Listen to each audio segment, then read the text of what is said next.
This seminar is going to be a fundamental course on cosmic gamesmanship. We shall discuss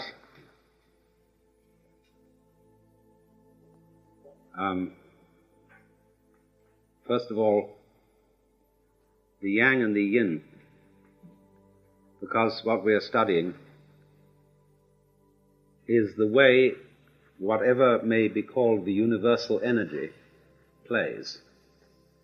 And so the fundamental thing is yang and yin, the positive and negative principles, to use the Chinese words. Next we shall discuss relativity. Next we shall discuss group theory, in and out. And finally, we shall discuss identity. Who are you? But in starting, the moment one talks about cosmic gamesmanship, it carries with it the assumption that the physical universe is a game. And that doesn't seem to be taking it sufficiently seriously. Of course, according to Hindu philosophy, the physical universe is an illusion. They use the word Maya. But Maya has many meanings, and among these meanings, only one is illusion. And the word illusion, of course, always carries a bad connotation to Western ears. We want something that's for real. But it doesn't necessarily carry such a bad connotation to Hindu ears, because the word Maya also means magic, creative power, art, and, of all things, measurement, because it comes from the Sanskrit root matra, M-A-T-R, from which, of course, we get meter, matter, and the Latin mater, mother. In other words, the world is looked upon, or can be looked upon, as a perfectly good illusion, because all art, in a way, is a creation of illusion. On a stage, the actor plays, and Hindus think of the world by analogy with drama. The whole thing is a big act, and there is one actor behind the whole thing, which is you. Not you in the sense of your so-called empirical ego, not you as you imagine yourself and as you ordinarily sense yourself to be, but what is really and truly you at a much deeper level. But you see, when we use the word game or play in English, we usually tend to mean that it's something trivial. You see, we divide life very strictly into play and work. Other peoples don't do this. And that's one of the shatteringly awful features of our culture, this division of play and work. So that most people are working at tasks which they hate, so that they can make enough money to stop doing it and play. Well, this is perfectly ridiculous. Nobody needs to do that. Because what you get with work, done in this way, done heartlessly and without joy, is money.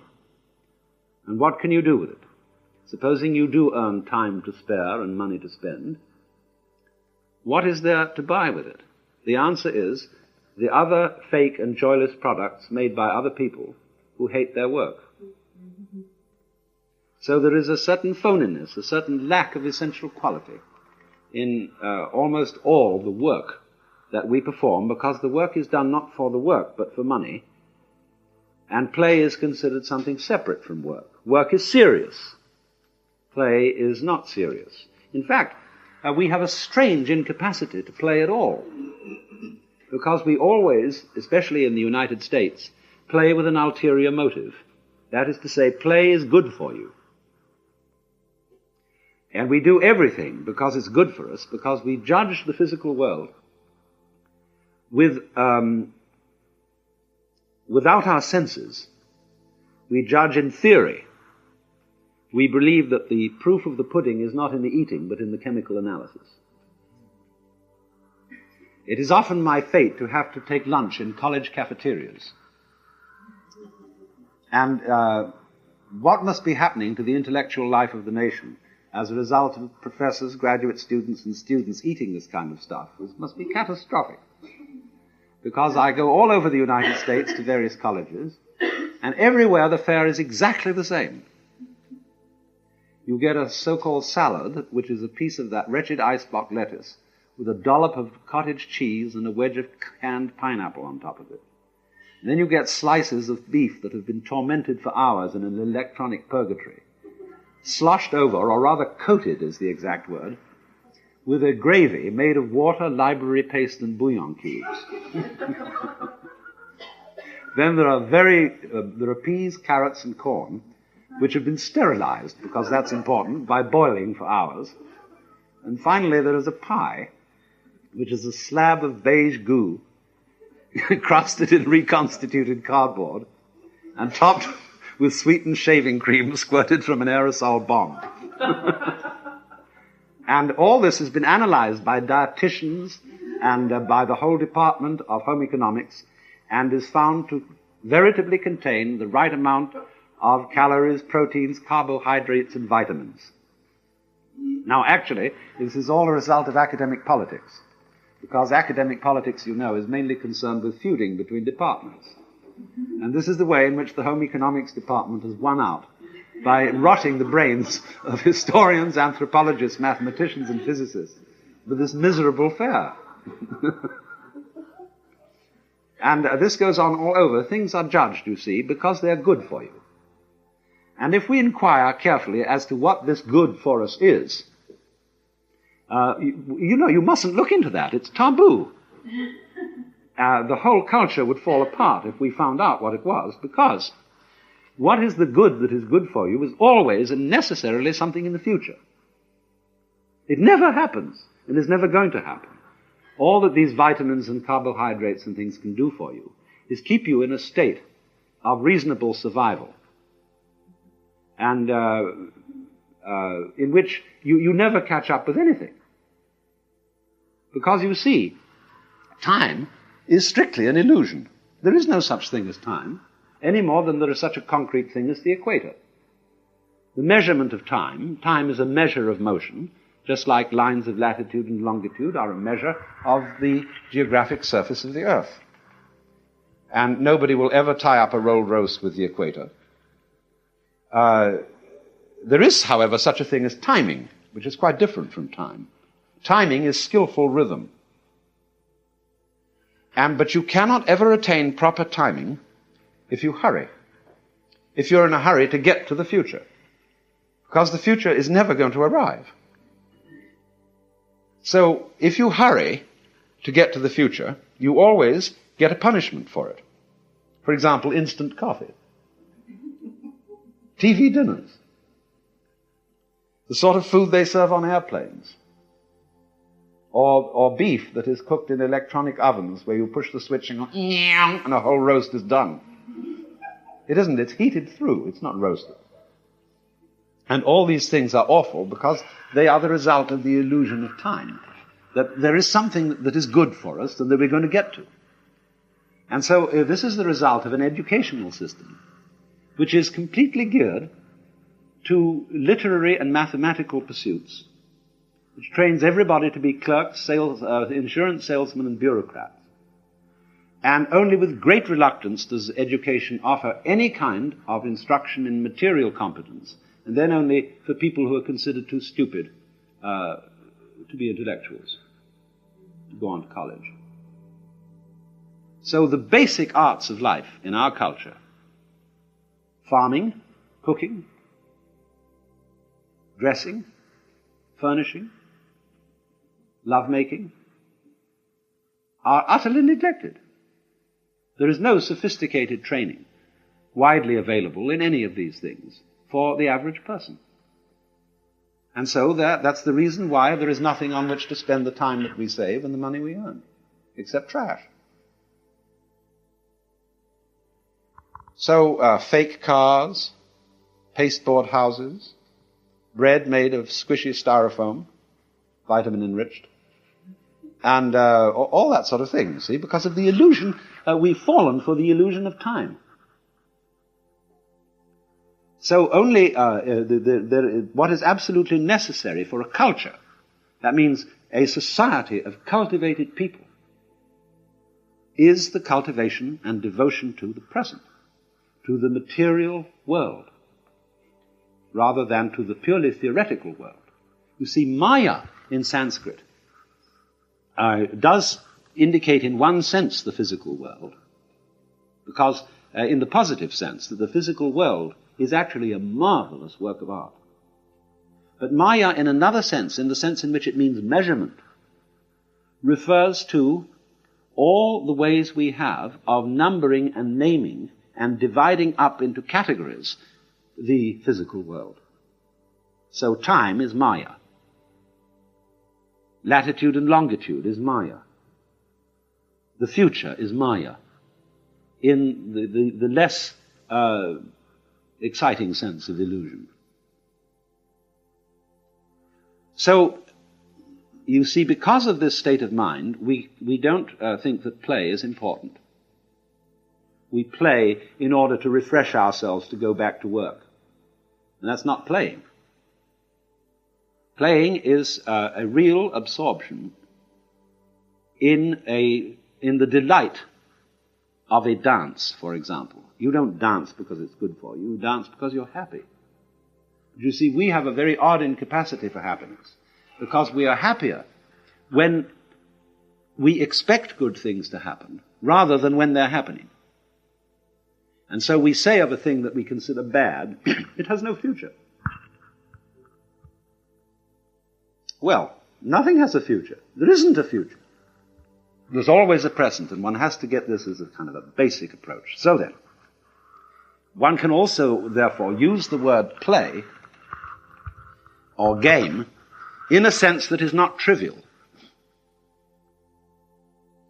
We don't think, for example, that when we hear a performance of a Bach cantata, or better, a purely non-symbolic thing, like a fugue, we don't think that that's trivial. We don't think it's trivial to play the organ in church. We don't think that the plays of Shakespeare are trivial. They're plays. Play, you see, in the sense that I'm using it, is a musical thing. It is a dance. It is an expression of delight, in the sense of Blake saying that energy is eternal delight. And, for example, the art of Islam, the arabesques, which aren't pictures of anything. They're just fantastically intricate, beautifully colorful designs. They are play. And according to this thesis, the universe is just like that. It is a very, very elaborate play system. And the fundamental elements of this play, the Chinese call the yang and the yin. Yang means the positive and yin the negative. Yang refers to the south side of a mountain, which is in the sun, and yin to the north side, which is in the shade. Yang refers to the north bank of a river, which is in the sun, and yin to the south bank of a river, which is in the shade. Yang is symbolically or prototypically male. Yin is symbolically female. That's not to cast any reflections on women.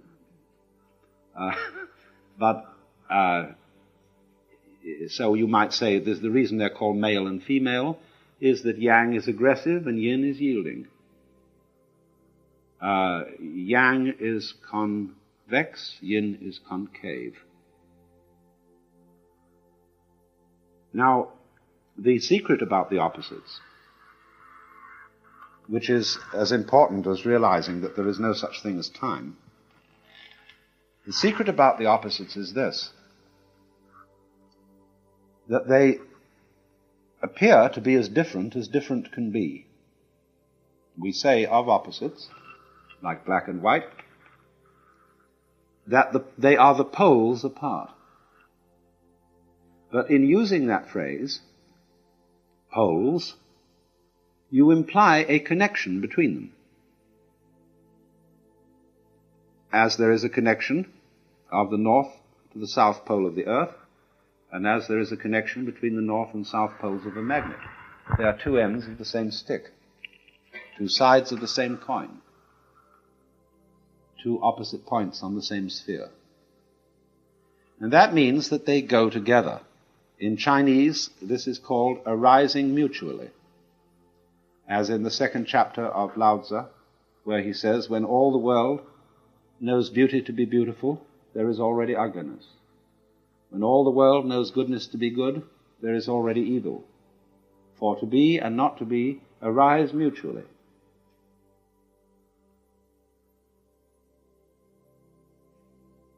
What confuses people is that they don't see this. They think, for example, that the positive is something there which truly exists, whereas the negative has less reality. It doesn't exist. We think that, for example, the space in which this universe floats is a non-entity and has no importance. And we are thereby, because we see energy manifested in the positive aspect of things, and no energy manifested in the negative, we are afraid that energy and its delight is threatened by nothingness. That it's going to be swallowed up, and that in the end, darkness will win. We feel that about ourselves, and we feel it about the universe as a whole. Because energy is effort. And effort, after a while, you get tired and you can't keep it up. And so darkness must win. According to Chinese philosophy, that is a hallucination. Because energy cannot be manifested without inertia. There must be something to push against for there to be any manifestation of energy. You cannot dance without a floor to use your energy against. You cannot, when energy or any kind of motion is completely unobstructed, there's a sort of squish, a fizzle, and nothing happens. Because fundamentally, as we shall see next hour, motion is only realized when there is stillness, relative stillness. And so energy is only realized when there is inertia, and the positive is only realized when there is the negative to bring it out. These things work together, but when you don't realize it, you are anxious. You are afraid that the dark side is going to win. Now, the minute that happens, you become unable to play. You start getting serious, and the game degenerates into a fight. Because you feel it absolutely urgent and necessary under those circumstances that the positive must be made to win, accentuate the positive, you see. And that leads to all this beastly kind of religion, where people go around with forced smiles and hearty handshakes and accentuate the positive. And the moment a person does that, you know that it's a big fake, it's a put-on, and that there's something utterly unreal about it. That's why you may have often experienced the fact that certain kinds of virtuous people are offensively virtuous. And they are very difficult to get on with. They don't have any light touch. And of course this is particularly prevalent in religions. Because not all religions, but many religions are states of terror about the negative side. I was talking with a very enlightened nun the other day, Catholic, and she was open to all sorts of new ideas. I said, there's one thing wrong with your worship. And the way you sing your hymns and chant your chants and do all these rituals, you don't swing. I don't mean by that it isn't syncopated. I mean by that there is not an attitude of delight about it. It's always you feel the service is being conducted in the presence of the chief inspector of morals. The original stuffed shirt. The appalling grandfather in whose presence you daren't show any kind of sprightliness, because after all, when we are children and we are very exuberant and we leap around and bounce and all over the place, we make the adults tired. Because the moment a child starts getting exuberant, we try to give him a guilty conscience. You have no business having so much fun. There are other people in the world who hurt. There are people who are starving. There are people who suffer. And for you to go around leaping around as if the whole thing were gorgeous is a kind of irreverence. So be guilty. Shut up. So as a result of that, where we think that an occasion is of particular solemnity, where you're in church or in court or standing in a row of Marines or something saluting the flag, everybody gets grim. And so there is no delight in religion of that kind. Well, this nun agreed with me that they really ought to do something about that. And I said, well, maybe I'll come to your convent and teach you how to sing.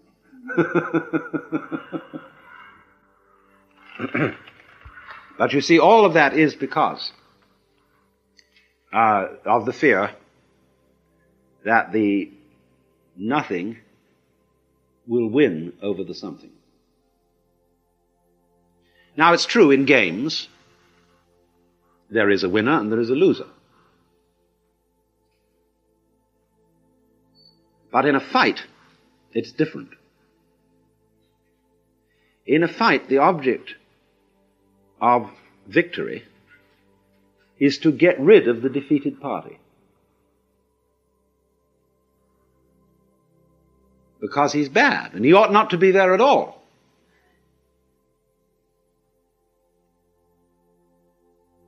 But in a game, it's quite different.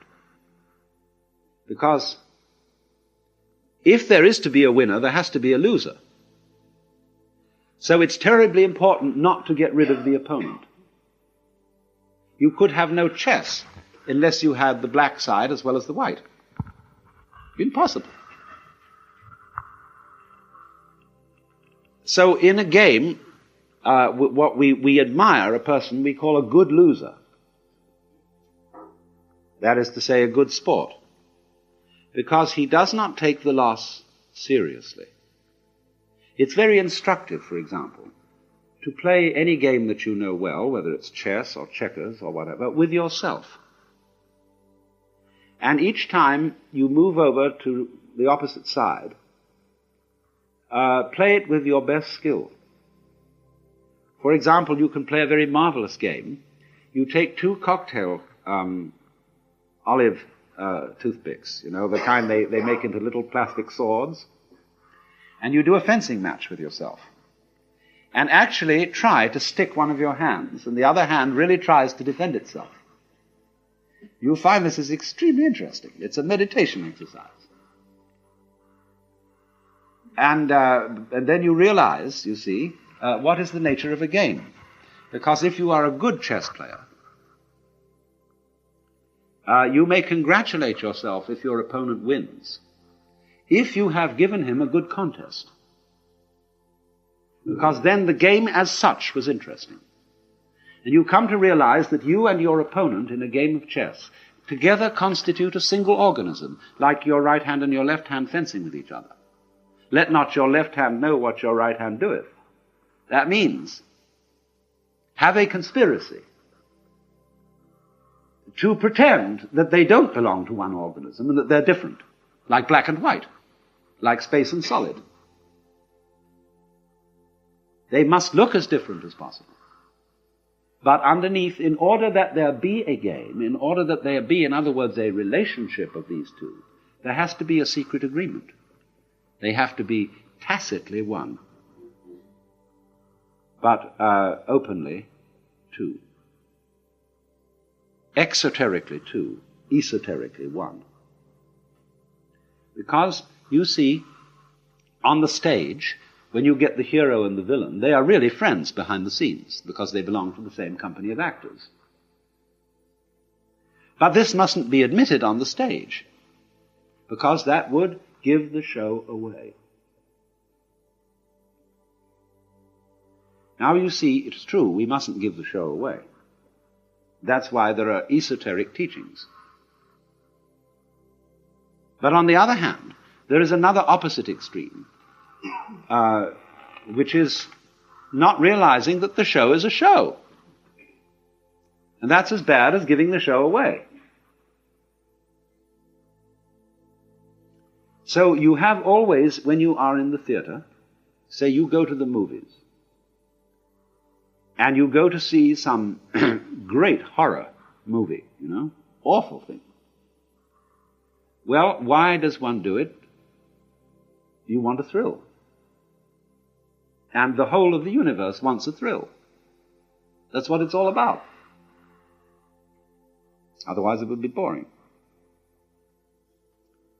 But when you go to the movie, you know in your heart of hearts that it's only a movie. And yet you contrive to some degree to forget this while you're there. And therefore get scared and feel real creeps. But that's great. Some people like to go and cry. They go and see some tragedy and just love to weep. Because it's a catharsis. It gets all the salt out of you or something. I don't know. And so you do this thing. And it is, we can say it's vicarious. Yep. But that is the spirit of showmanship, of play.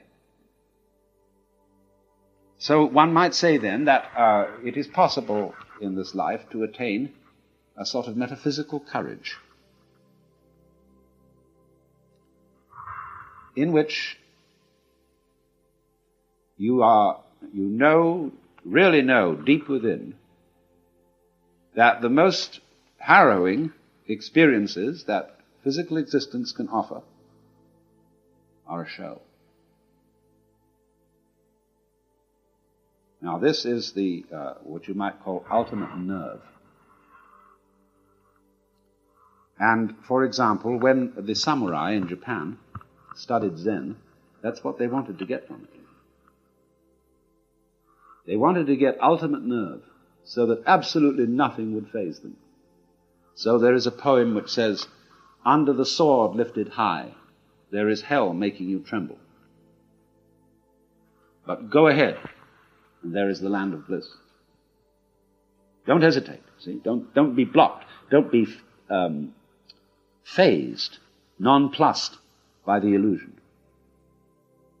Now you would say, well, that's all very well, but I can't bring myself to that. I start to shake, and I can't stop it. It's not to do with my will.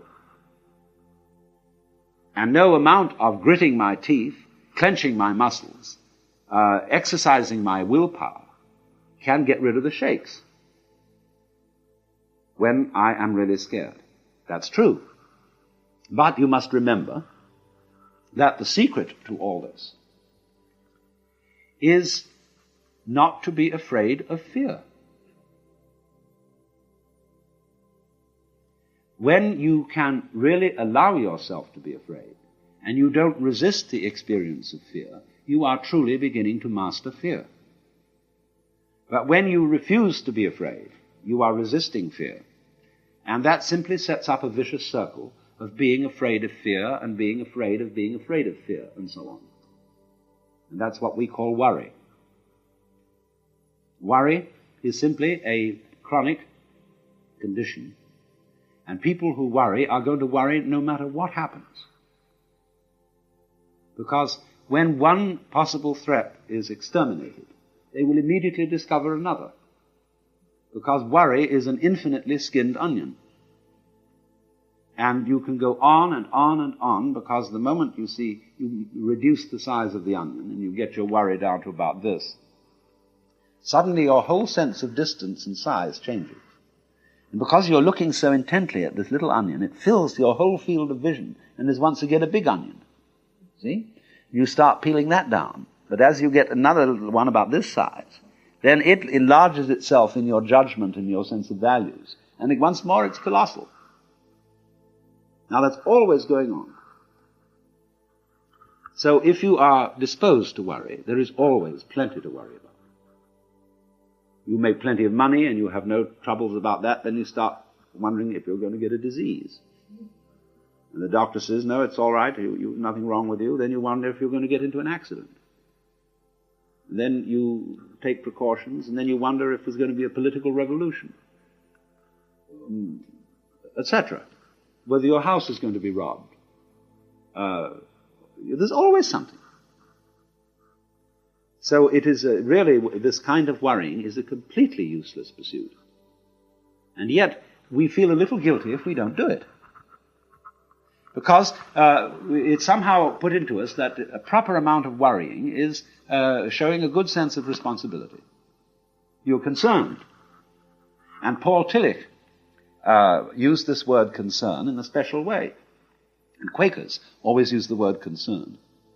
And all people, you might say, who are socially conscious are concerned. So when we say, I'm concerned, it means I have a frown on my face. And I'm worried about you, about the nation, about the war, so on, concerned. And Tillich said, religion is ultimate concern. I am concerned about the universe. And he used this wonderful decontaminated word for God, which he got from Eckhart, the ground of being. See, God still has whiskers on it, but the ground of being doesn't, obviously. And so, ultimate concern is to be concerned about the ground of being. Well, now, I don't think I'm not sure about Tillich. I knew him, and he was a very wonderful man. But what I call concern, in the way I would want to interpret it, instead of this sort of frown, is something more like amazement. In other words, that existence is extremely peculiar.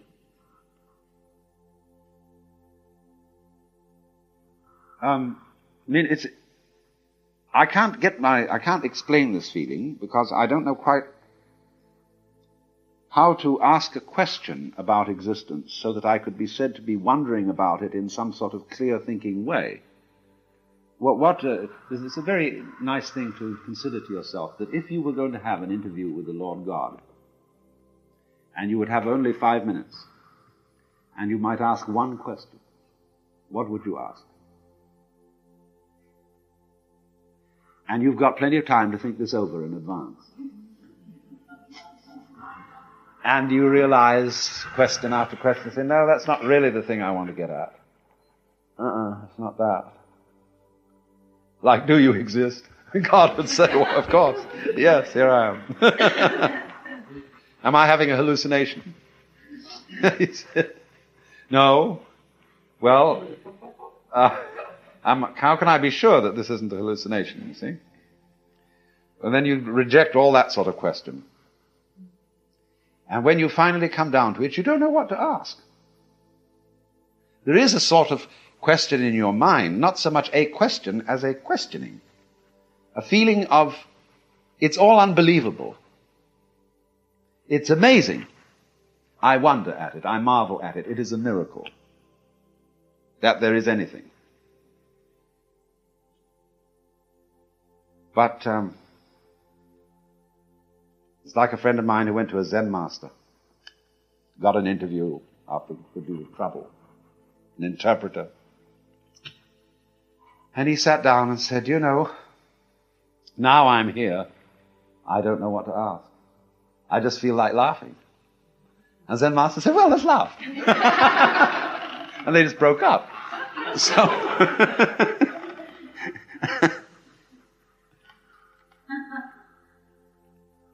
but that feeling, you see, of the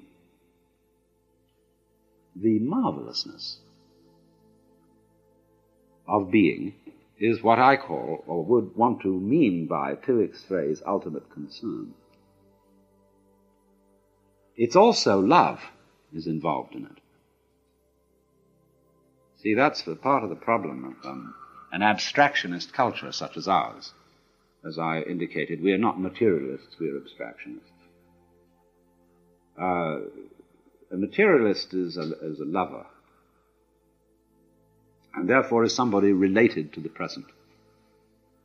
Because, you see, you can't love except in the present. When you have under your hands a piece of wood, and you say, my, hasn't that a gorgeous grain, you know, and you fondle it. If it moves, fondle it.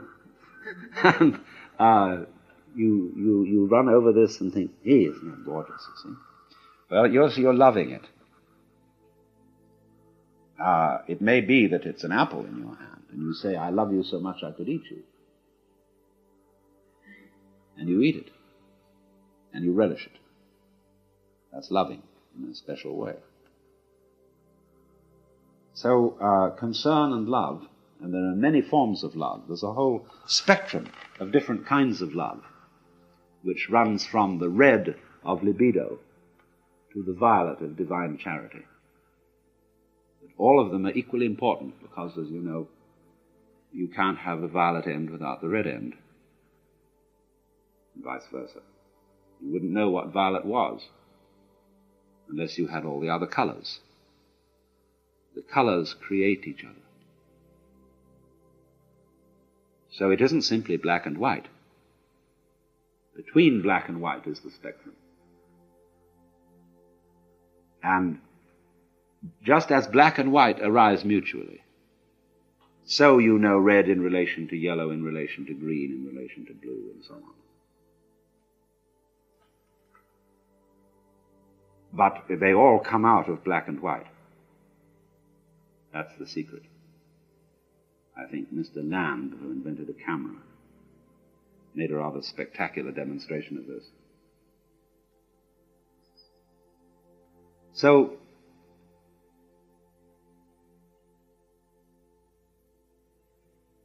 if then you try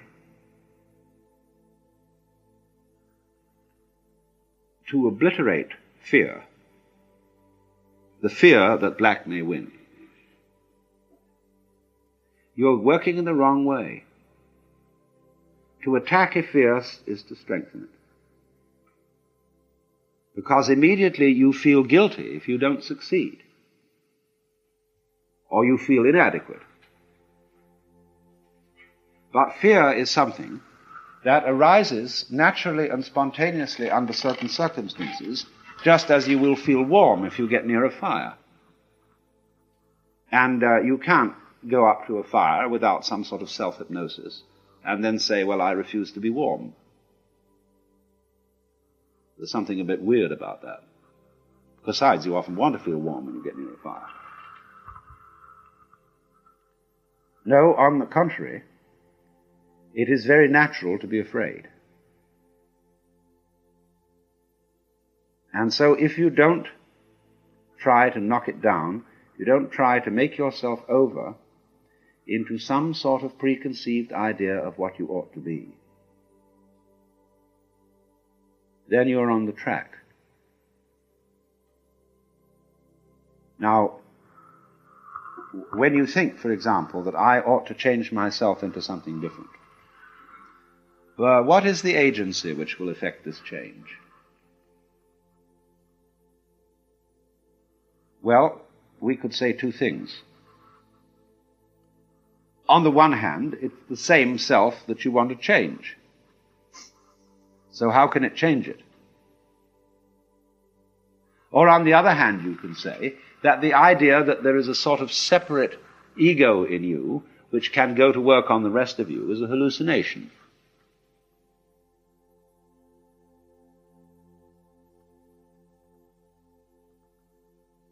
And that's why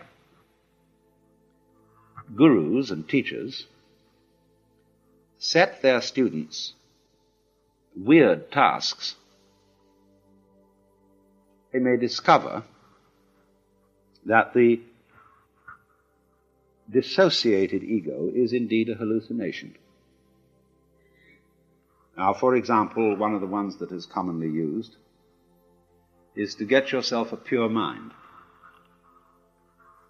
And that means you control your thoughts and emotions. You mustn't have any violent or hateful emotions. You mustn't hate anybody. You mustn't have any sexy emotions. All pure ideas. Clean up. You know what happens? So many, in the parent-child relationship, many parents can't stand their children. They're a nuisance. They're the result of bad rubber goods, and they didn't mean to have them anyway. And they're expensive and noisy, and they've disturbed the peace of the place, and they detest them. But you cannot admit in this culture that you detest your child. That's the most awful thing. But you see, what happens if you don't admit it is that whereas outwardly you go through the motions of being loving and beautiful, you don't smell right, and the child gets it. The child knows intuitively and inwardly that there's a crossed up message here. It says love, but it acts hate. Vice versa. A lot of children hate their mothers, hate their fathers. That's supposed to be very bad. And the whole pandemonium that's going on these days is largely due to that nobody can come out and be honest about it. So now control your thoughts. Watch that hate. The moment it arises, doing,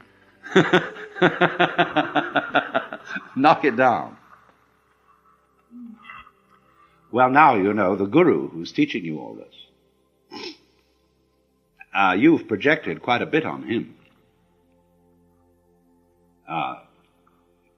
The fact that you accepted a guru at all shows that you have endowed another person with much greater wisdom than yourself. That's your opinion, incidentally.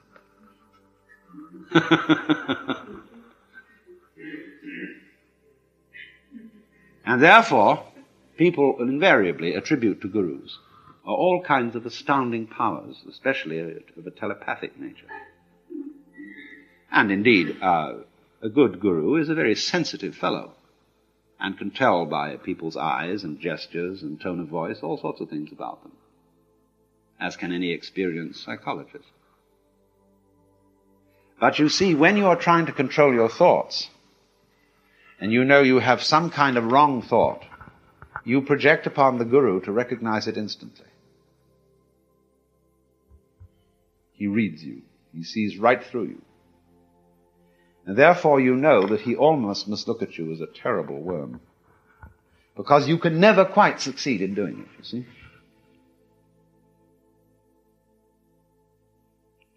And the lesson of this is, you see, the whole point of this lesson is to discover that the alleged you, which is different from your thoughts and feelings, is a hallucination. There is a stream of thought and feeling going on, just like there is a stream of water going by, and that's you. It's an organized stream, just in the same way that when you see a whirlpool in a river, it's organized, it's recognizable, it has a shape, and it has an enduring shape, even though it is a constant flow. Or take a better illustration still, a flame on a candle. It is a stream of gas. And no particle of this gas stays in the flame for but a split second. But the flame keeps apparently there and is recognizable. I can say 1, 2, 3 flames, this one, that one, t'other one. And that's like us. But that stream, which we are, is thought, feeling, what we call the body, everything like that. But the body is one of the most intangible things there is. You seem to be able to grab hold of it. But it is nothing more than a vibrating pattern of energy. And on it flows. So when you understand that, you can see a little bit more why Hindus speak of the body as Maya, as illusion. Because one of the things they mean by illusion is transitoriness as distinct from permanence. That is to say, everything in this world is disintegrating. In fact, if it weren't, it wouldn't be there. Disintegration is life. And it's as important to see that as it is to see that there is no time and that black and white go together. Because to the extent that you see it is disintegrating and that there's no way of stopping this, you can get into a frame of mind where you get with it. Where you, as it were, give up and fall apart along with everything else. Now, you might think, you see, again, in our general Western frame of mind, we would think, well, that's just giving up. That's spineless. That's cowardice. That's awful. And anybody who would just give up like that would be expected to become a slob. But the contrary is true. You see, in all what you might call the dynamics of the spiritual life, there are what appear to be many paradoxes. Courses of action which in common sense would lead to one result turn out in fact to lead to an opposite result. So you would think that a child who admits to hatred of parents, or vice versa, would act out the hatred, would do something violent. No, it is precisely the one who does not admit it that will act out and who will do something violent. Because like the monk of Siberia, who of fasting grew wearier and wearier, the violence will at last burst from itself. It can't be contained. And I found again and again and again, going around especially in religious circles, where so many people are trying to not admit what they feel. Especially Puritans, prudes, very frequently have a strong streak of cruelty.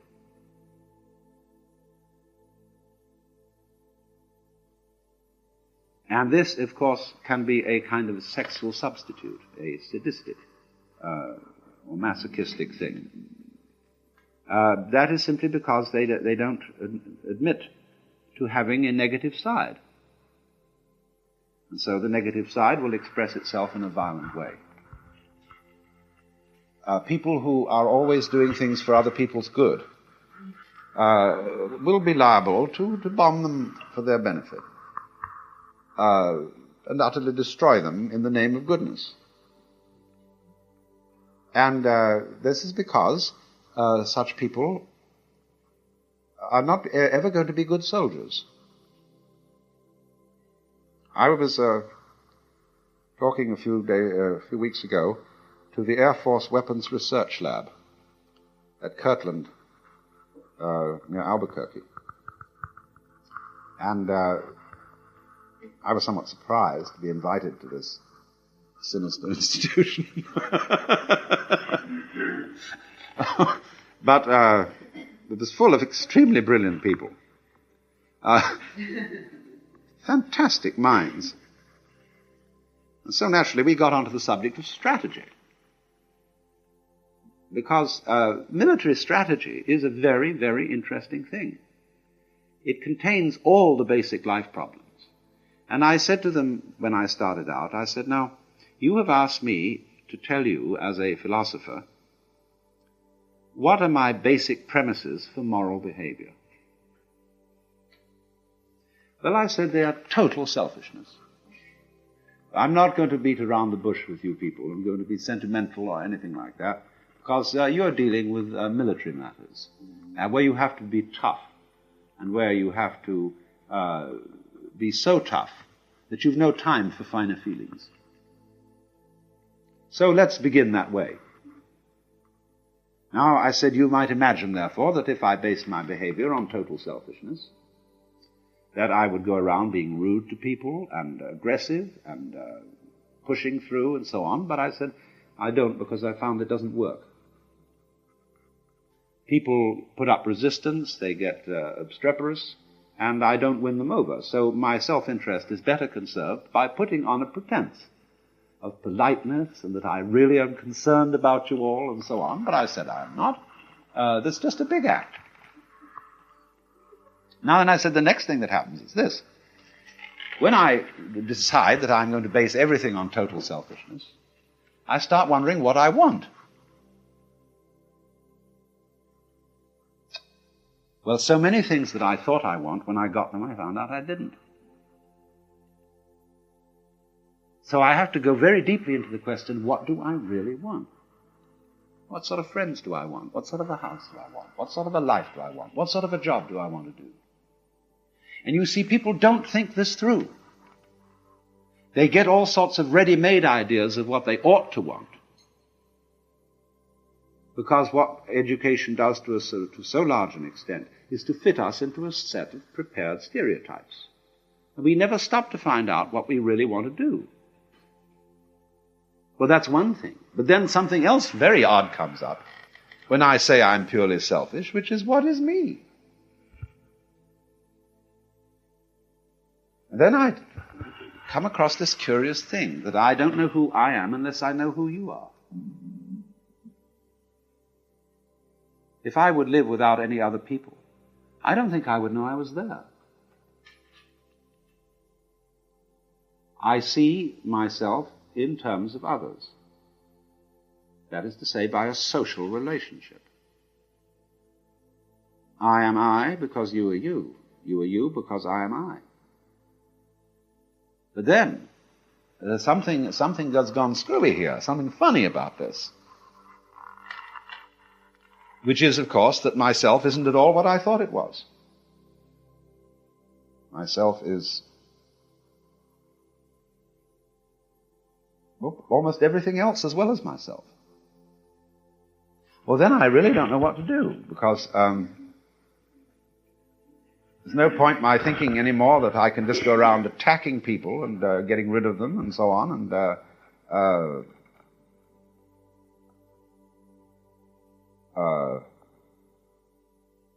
because all I'm doing is sort of as if I was hungry and I started chewing on my own toes. Because I've discovered that hurting others hurts me. Now, of course, you do have to cut your toenails and take care of your hair and things like that. And there's always some kind of violence is necessary in life, just like you have to kill a fish to eat it, or you have to kill an apple when you chew it. Well, it's sort of like cutting off the toenails and combing your hair and so on, clipping and things like that. And sort of like getting rid of dead skin and the general elimination process. But fundamentally, you see, when you think that there are dreadfully wrong people who ought to be obliterated, or that the world outside you is something that you are in a fight with, well, that's just like a person who is completely insensitive in the middle, so that he doesn't know that his leg end goes with the top end. You know that in worms, if a worm gets damaged, it develops a sort of calloused area in it.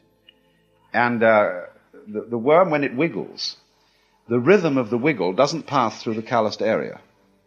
It has to wiggle separately on each end. So the worm, instead of going wiggle, wiggle, wiggle, goes wiggle, bump, wiggle, bump, wiggle, bump, wiggle. And a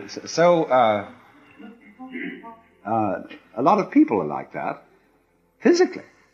This is one of the important things that Wilhelm Reich found out, that people tend to have a state of tension in the diaphragm, as a result of which they can't swing. Have you ever tried to teach anybody to dance the hula? Lots of people just cannot bring themselves to make that hip motion.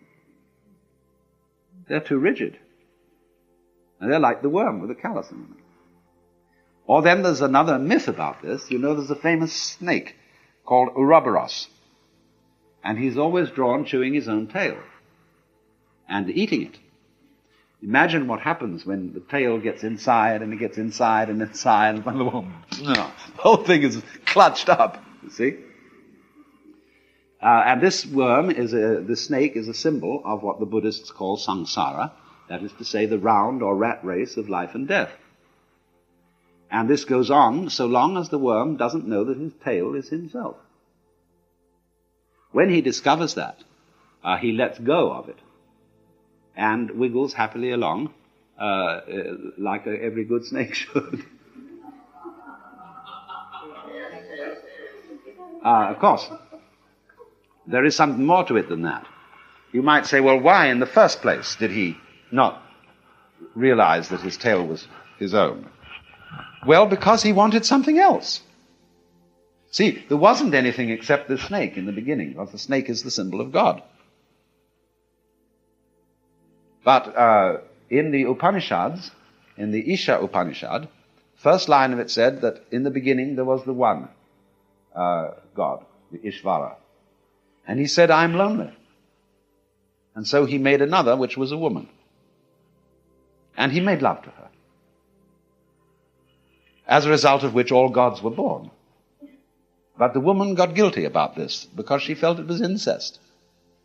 And so she turned herself into a cow. And he became a bull. And he made love to her. And so came all cattle. And the same thing happened. She got guilty and turned herself into a sheep. And he turned himself into a ram. And so on. And by this means the universe was created. So, this is othering. It's called in Christian theology by the Greek word kenosis, which means self-emptying, where God others himself in the sense of getting himself into a position where he forgets he's God, or where he has abrogated omnipotence. Now, in the theory of games, it is absolutely important to abrogate omnipotence. Because you realize that if your knowledge and power was without limit, there were no obstacle to it whatsoever, there would be no way of realizing it. When we know for certain the outcome of a game, we don't play it. We call it off. And we invent a new game in which we don't know the outcome. So power, whether partial power or omnipower, will always be in a state of abrogating itself. So the fundamental game, therefore, the fundamental game form, which is manifested in the yang and the yin, the two opposites, is of course the game of hide and seek. Of remembering and forgetting. You see, really to forget is the opposite of remember, only the word hasn't the same form. We should put remember opposite dismember, because to remember is to put back the members of something that has been dismembered. So when the snake thinks that its tail isn't itself, it is dismembered. When the snake finds that its tail is itself, it's remembered. So that's why the Catholics say the words of Jesus at the Mass, do this in remembrance of me. so that you will discover that you are one body, which is, of course, the only body there is. So lesson number 2 is relativity. Lesson number 1 having been the opposites in this course on cosmologic or cosmic gamesmanship. We were discussing the fact this morning that any manifestation of energy needs an opposition. In other words, nothing happens, there is no motion, there is no possibility of energy, unless there is something opposing it. There is no dancing except on a floor against which you can push and move. And so I pointed out, therefore the sense of self depends entirely on the sensation of there being something other. But that this is a kind of a maya, in other words, the general feeling that one side is definitively split off from and separate from the other is an illusion. But nevertheless, there is the opposition between energy and inertia, motion and stillness, is something that, as it were, is the bifurcation or two aspects of a single process. And you know it's a single process because they can't do without each other. If they could do without each other, then it would be a divided process, radically divided, split down the middle. But as it is, the interdependence of these two sides of things, or two ways of looking at things, shows that there is something in common between the two. And to understand this is the essential key to living in a sane way. Because if you're insane, you're split up. An idiot, you know, the word Greek idiotes means private, purely private, isolated, out of communication, out of relationship. And so this is a way of saying that insanity is a lack of awareness of relativity, because all existence is relationship. Now, if we can take a very fundamental illustration of this, I want you to imagine a universe in which all that there exists is one ball. This ball will, of course, have to be floating in space, because if there is no space outside the ball, nobody knows that it's a ball. There's no possibility of a ball which has no space beyond it, because then the ball itself, the solid material of the ball, would be all that there was, and there would be nothing outside it. So there would be no way of defining it as a ball. So there has to be, our universe, one ball in space, and the space outside the ball, furthermore, must be regarded as depending upon the existence of the ball. The ball and a space go together. Now then, however, there is no way of telling what this ball is doing, whether it's moving or whether it is still. It could be roaring through this space at thousands of miles an hour, and there'd be no way of proving it. There would be no air friction upon it. There would be nothing relatively stable with which its movement could be compared and against which it could be measured. So this ball has no energy. It can't even be said to be still. It can't be said to be in motion. And of course, this is the situation of the universe as a whole. In the beginning, one of the things that God said before the Bible started, the first thing according to the Bible was, let there be light. But actually there were several former pronouncements. One of which was, you've got to draw the line somewhere. And the other was, have a ball. And this is why most objects of celestial existence are spherical. Don't you think it's very odd to be living on a spherical rock revolving round an enormous spherical fire? This is weird. Wake up and find yourself in that situation.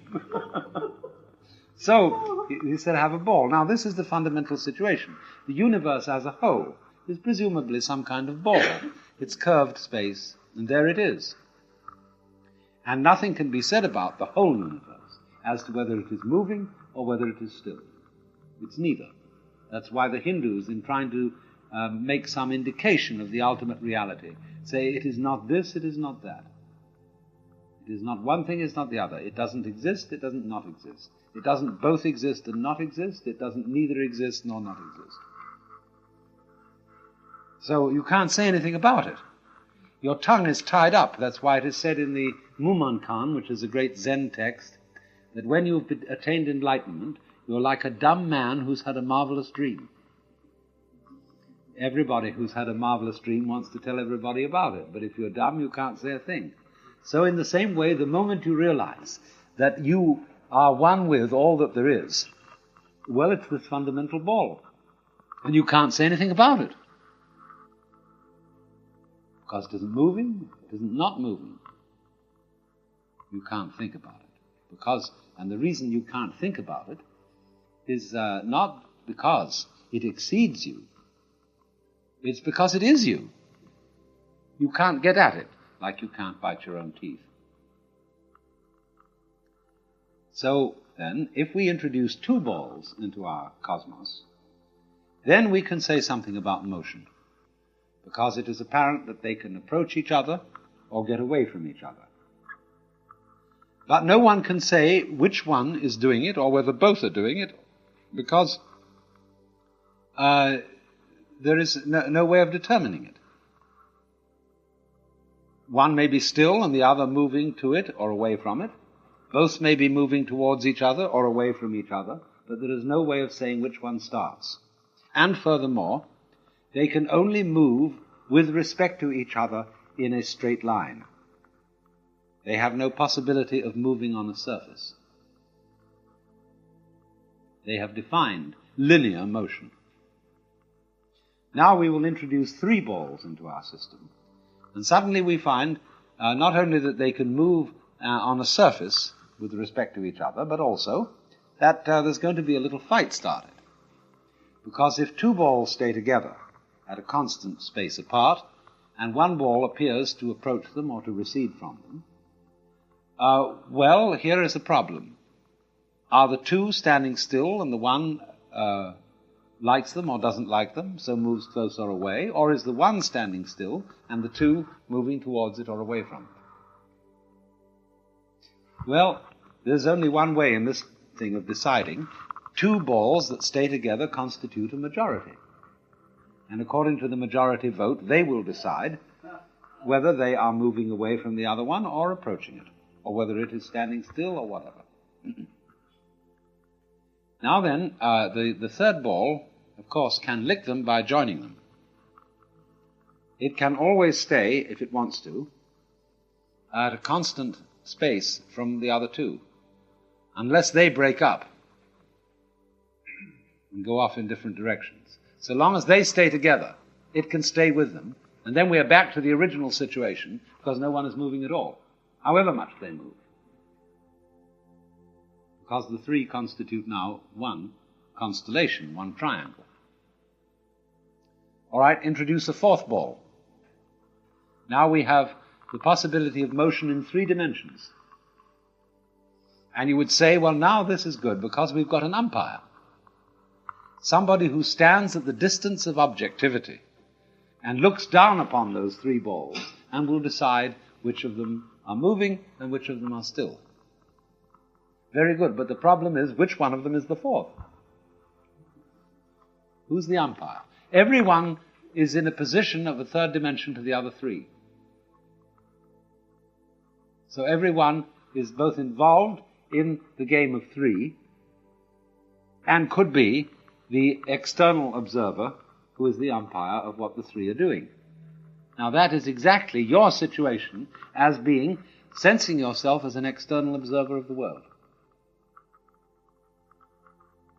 And this is a simple, basic principle in terms of which all bodies in the cosmos may be understood. It's simply nothing but a multiplication of this situation. It's complicated, yes, so that you have to scratch your head to think about it. But it all reduces down to this fundamental mutual motion of balls. So, you see from this, what is the meaning of relativity? So, none of the balls, incidentally, have such a thing as a true position.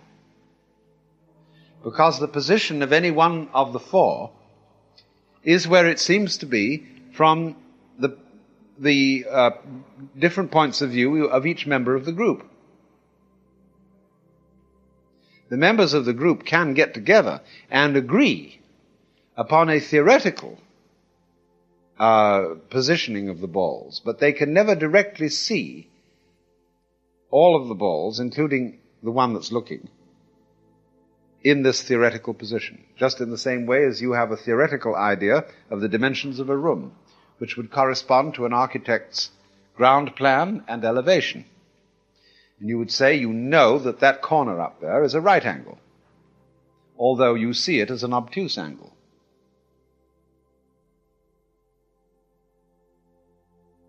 Now, this agreement as to what are the true positions of things is very important, because upon such agreement depends all possibilities of human communication. We have to have a standard of what is north, south, east, and west, of what is a unit of measure, of what language is, and what words or what noises are to mean what experiences.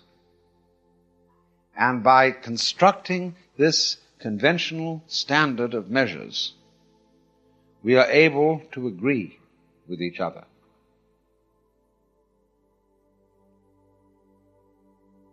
But one must see at the same time that this is a convention. There is no reason for driving on the right side of the road rather than the left, except that everybody must agree what side they're going to drive on. One isn't really preferable to the other. The point is to agree. So when we agree about certain social conventions, whether they be legal or moral or descriptional, aesthetic, whatever they are,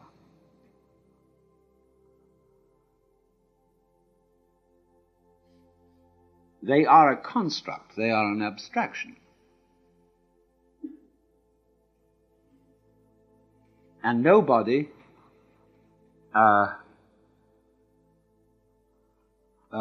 well, let's say they're an abstraction, and this abstraction is never directly perceived, just as you cannot possibly go up to the ceiling to a position where you can see the whole floor as a rectilinear pattern as it would be drawn in an architect's blueprint.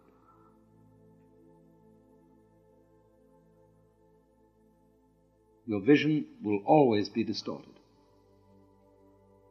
If by distortion you mean departure from the blueprint.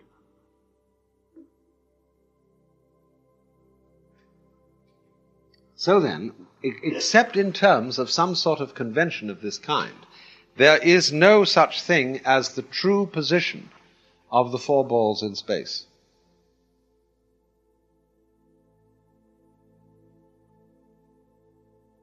Because you must always ask, when you ask about truth, truth for whom? or truth in relation to what standards? Now you see, when we measure something by inches, inch numbered 1 is the same length as the inch numbered 2, 3, 4, etc. When we measure things by the clock is a circle regularly divided into 360 or multiples thereof degrees. But I've often wondered whether it wouldn't be interesting to have elliptical clocks or May-West-shaped clocks, so that certain times of the day would go faster than others, or slower than others. It might be very convenient to have the evening to last longer, slow time down for the evening, you see. Speed it up at some other time. Why not?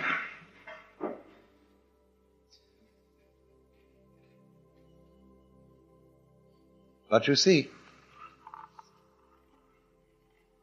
we try to fit everything into an ideal of regularity.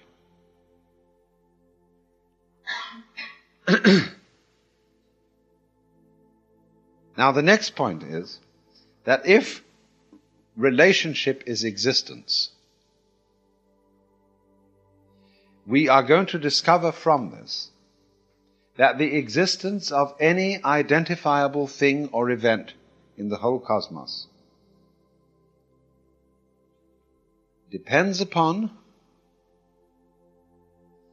and in an opposite sense is responsible for the existence of everything else. But to do that, we've got to understand another image, which I will illustrate with the parable of a rainbow. Now, you know there's an old philosophical conundrum. If a tree falls in a forest and there is nobody around to hear it, does it make a noise? This is a very simple problem, but it has been discussed in ways that make it very confusing. A noise is a neurological experience caused by a vibration of air interacting with an eardrum and an auditory nervous system. So therefore, obviously, when the tree falls, it will set up a vibration in the air.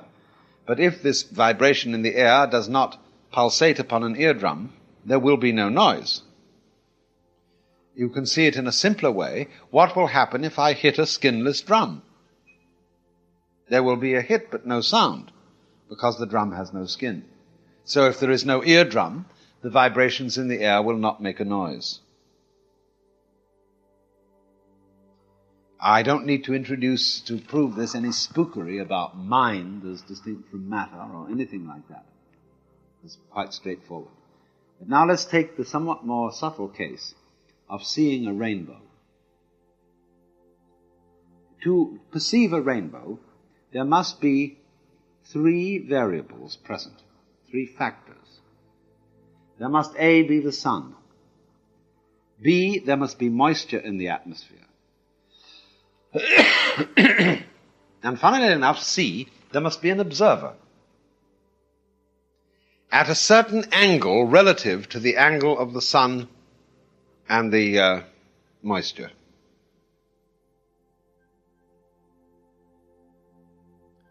The observer will, in other words, be standing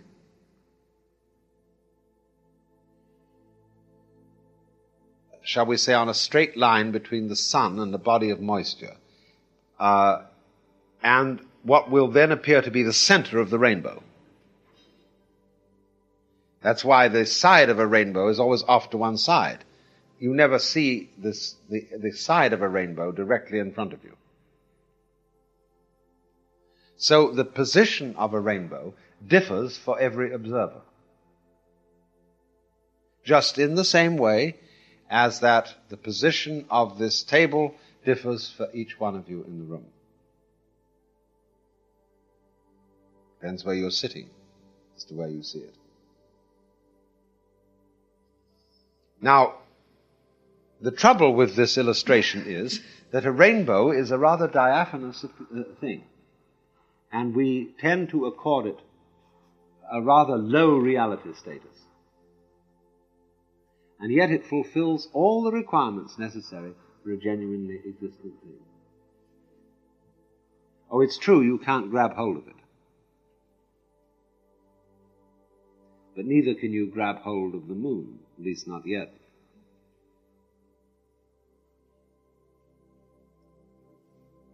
Now, it has these criteria. It isn't a hallucination, because everybody standing around will curse and swear, and they see that at such and such a time and place they veritably do see this rainbow. So it's not like a ghost or a hallucination. But everybody sees it in a slightly different place. And you see, if there were no sun shining, there would be no rainbow. If there were no moisture in the atmosphere, there would be no rainbow. But let us suppose that the sun is shining and there is moisture in the atmosphere, but nobody is around.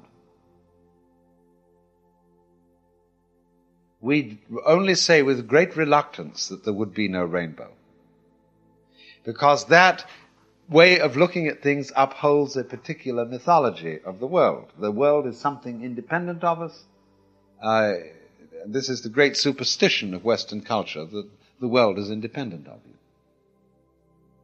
That you don't make any difference to it. It's just something into which you come, and it's going along and along and along, and you come in and you look in the box and say, well, that's the way it is, and then they kick you out again. But now let's set up the situation in another way.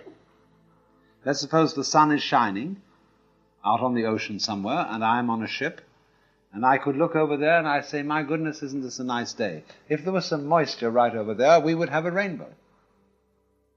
And everybody says, well, there isn't one.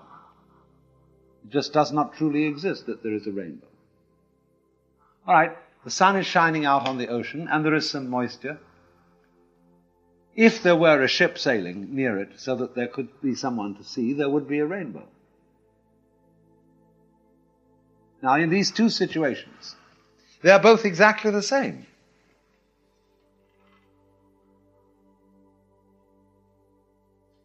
There would be a rainbow if there was some moisture around, but there isn't. And equally, there would be a rainbow if there was someone to see it, and there isn't. Those are two completely equivalent situations. Because this isn't, again, a question of spookery. It's a question that the existence of the phenomenon rainbow depends on the presence of three factors. Like the existence of a human being depends on the existence of two factors, a man and a woman. Everybody has to have a father and a mother, or have had. And otherwise, with the exception of that relationship, you don't exist.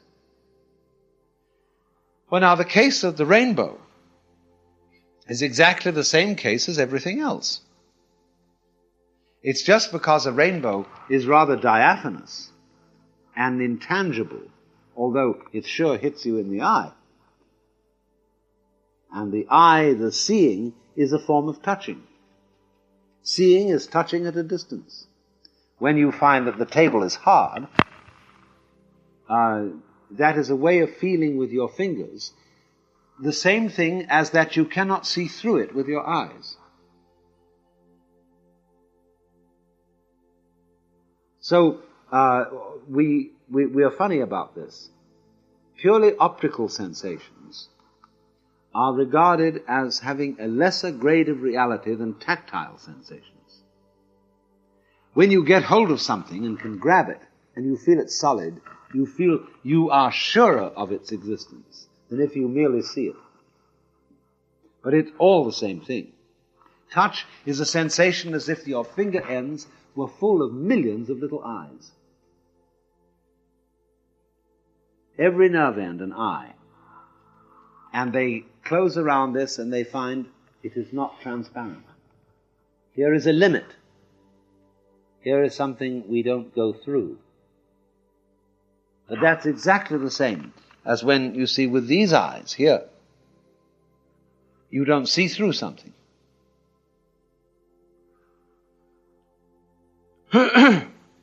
So then, the physical world responding to the sense of touch. I mean, it's another way of saying that the table would not be hard and is not hard except when touched. It is the touch that evokes the hardness in the table. When it is not touched, it's not soft, it's not hard.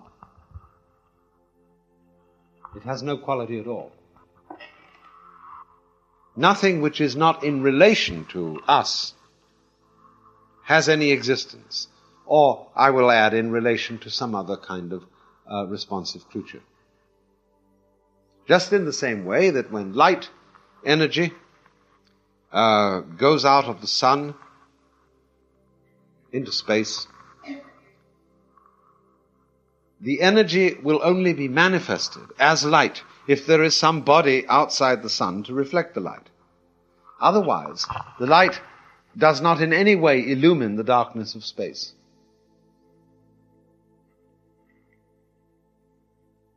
You must bring something into it to manifest the light in space. So a Zen poem says, the tree manifests the bodily power of the wind. The water manifests the spiritual nature of the moon. Because you see, if the wind is blowing, that is to say, an energy is moving along and there is nothing to stand in its way, the energy is not there. The energy in the situation is evoked only by something standing in its way.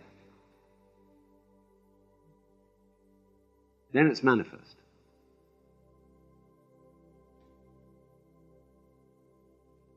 The water manifests the spiritual power of the moon. Why? Because in the breaking waves, the moon can be shattered into thousands of fragments, and yet it always remains one. That's its spiritual power.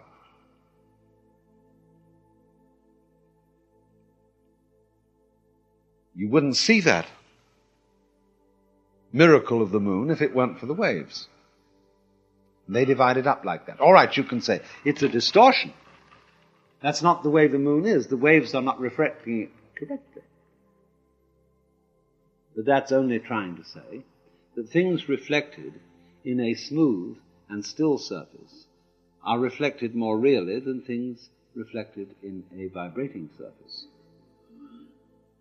Okay, if you want to construe it that way, it's your privilege.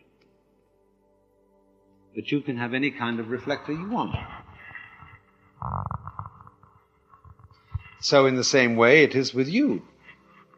What you see, therefore, depends on the way your senses are constructed. You have certain kinds of sense organs, and these sense organs evoke the kind of universe appropriate to them.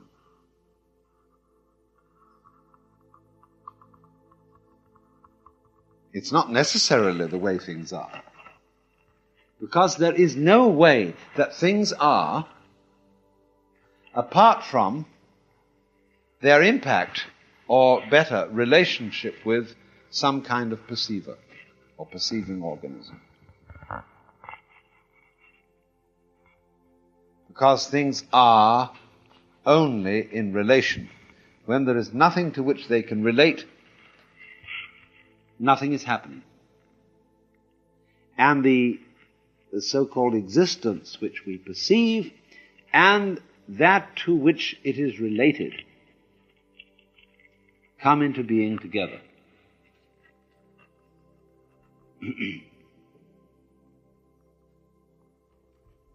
Now, is that to say that before any living organisms existed, there wasn't any universe? Is that to say that all our knowledge of the prehistoric and geological past of the world and the cosmos before life came to it is nothing but an extrapolation? That is to say, all we are saying is that this is what would have been happening if there had been people around to see it. But since there weren't, since there was no living organism around to witness this, nothing was going on. Now, it's possible to make a very good case for that point of view. But I would like to be a little more modest and not make it quite that radical. And I would say rather this.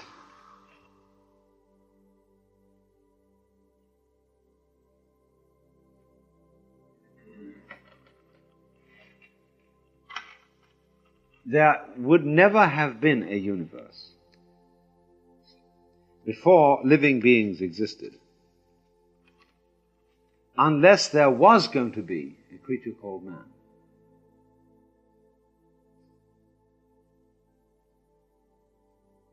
Man living in a future, say, implies in the past a certain state of affairs.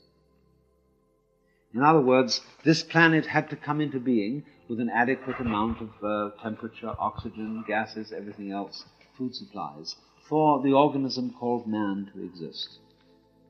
So let me say then, the existence of man implies a certain kind of environment, meteorological, geological, and astronomical. But the other side of this proposition is that such an environment implies man.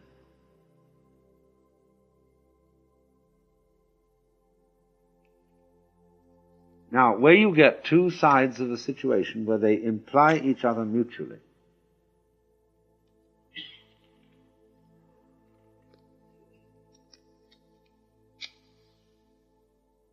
you have, in fact, a truly relational and unitary system. Well, then, therefore, the answer to this problem is that prior to the existence of any form of life, the universe at that time is dependent upon the fact that those forms of life are going to emerge. Now, this is a thing that is very difficult for us to understand, because we think of reality proceeding forward into the future, but dependent only upon the past. It's very difficult for us to see that events that we call past are dependent upon events in the future. That a lot of things would never started unless certain results were going to happen. Again, this is another of those ideas which is an affront to common sense. But there are a number of ways of showing that it's quite a sensible idea. Unless you were, if you're flying an aeroplane, you leave London, you arrive in New York. You wouldn't have started out from London unless you had known in advance there was a place called New York where you could land. So in a very similar way, the energy system of the universe does not start out with certain, say, very primitive amoebic creatures until it knows that it can arrive. I don't know where it's going on beyond man, but at least it's got to get as far as man. Because if it's not going to be able to do that, it won't even start. Now you can put this in other terms. An electric current. The electricity isn't like water. When you turn on the faucet, the water goes right down the hose and waits at the nozzle. So as soon as you turn on the nozzle, there's the water. But an electric current isn't like that. When you've got two terminals, positive and negative, and you've got the positive one hitched up, and here's your wire, and you leave the end of that wire just an inch away from the negative terminal, there is no electric current moving. It hasn't flowed down the wire from the positive terminal so that it waits to be ready to jump. The trouble with is that electricity moves so fast we don't see these things. And you can only see it if you do it on a colossal scale. Let's supposing that we had an electric wire that was 300 million miles in length. Now we connect it at the positive end. Nothing at all happens. Connect it at the negative end. So that too can have possibility. See, that's the other terminal. Then immediately the circuit starts. But the circuit of electric current does not start until there is a place for it to arrive. See, that's the point. So in exactly the same way, it makes no difference whether the wire be something that is 180,000 miles and is traversed in 1 second, or whether it's 60 billion miles that will take a somewhat longer time. In either case, the current will not start until the receptor terminal, the minus terminal, is secured. So in this way, I would say, in just exactly the same way, life will not start up in a universe to which it really doesn't belong, in which it is can be regarded as nothing more than a stranger.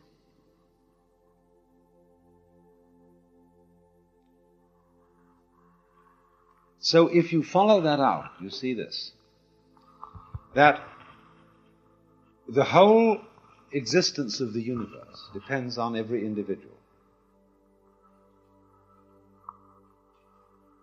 It isn't a question of how long you last, that the universe will only last as long as you do. That's not the point. The universe is much bigger than you are, and you are very small, but at this moment it depends on you. The universe is much longer than you are, and you are very short in time, but nevertheless it depends on you. The universe in the future, long after you're dead, will still be depending on the fact that you once existed. The universe in the past, existing long before you were ever thought of, still depends on the fact that one day you would exist. And it depends on each person.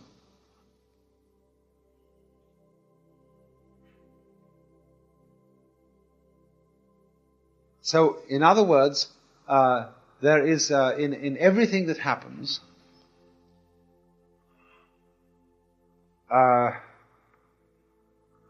every whole depends on every part. Because you see, in truth, there are no parts of the universe. Parts are an abstract creation. When we think of someone or something as a part, we are quite arbitrarily cutting him off and saying, by convention, we will agree that our skins are our boundary, and therefore, since our skins do not include the whole cosmos, we are only a part of it. But there are no parts. Just as in your own, when you study your own organism, all of it's continuous. All the so-called parts flow into the others like the motions of waves. You don't have detachable parts that you can unscrew inside you see? Unless you've got false teeth or something like that, then you take it out, see? But in the ordinary way, you can't unscrew parts of the human being from another. They're continuous. Well, in exactly the same way, you are continuous with this environment. And although we have been habituated to looking upon ourselves as separate things, we are no more separate from what's going on around us than each of these waves here are separate from the ocean. Or that Mount Tamalpais is separate from the planet Earth. We have great freedom of movement, so do the waves. So do the gulls floating in the air. So do the trees waving in the wind. We have a larger degree of freedom than that, because we are more volatile. But we are just as much waves in the total process. It depending upon us, and we in turn depending upon it.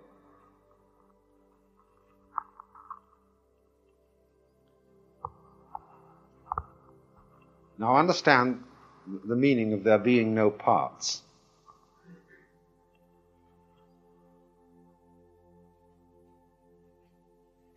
All parts are ideas. We have an idea of a part. We chop things up and say 1 human being, 2 human beings, 3 human beings, and so on, and so think of it as parts. But that's not the way it works. You can see this from the most elementary neurology. by understanding that it is the way you are as a living body that evokes the kind of universe that you see. It is your body which turns the sun into light, which turns it into heat, which turns water into wet and rocks into hard. And in turn, your body is one of the pulsations of nature along with the sun, the rocks, the water, etc. So there's a mutual arrangement. It creates you, or evokes you, or does you, whatever word you want to use, and at the same moment you do it, and you do all of it.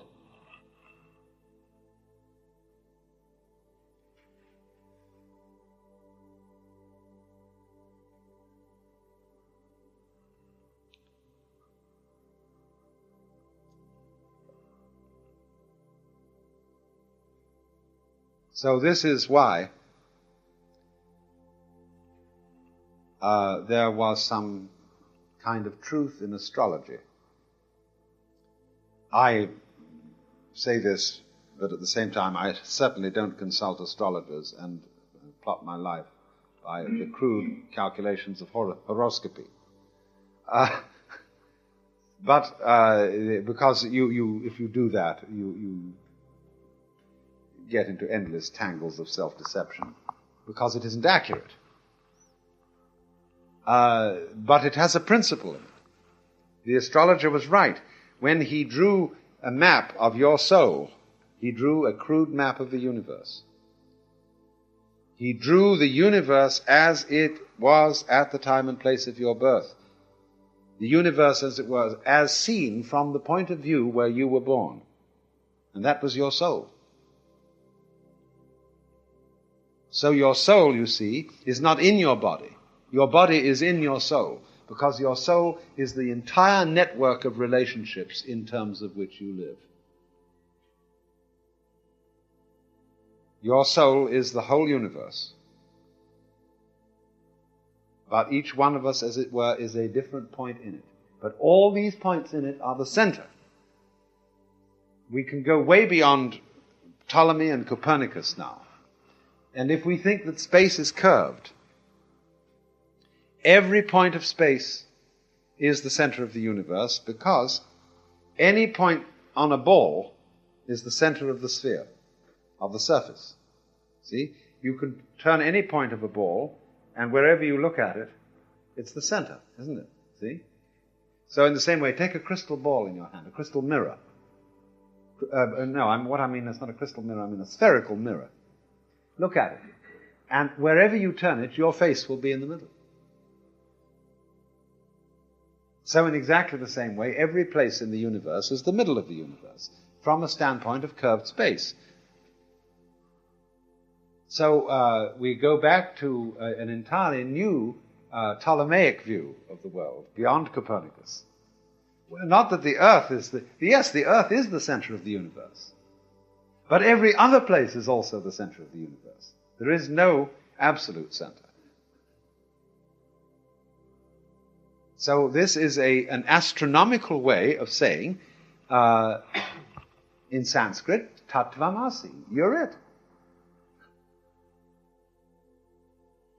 Everyone is rightly the center.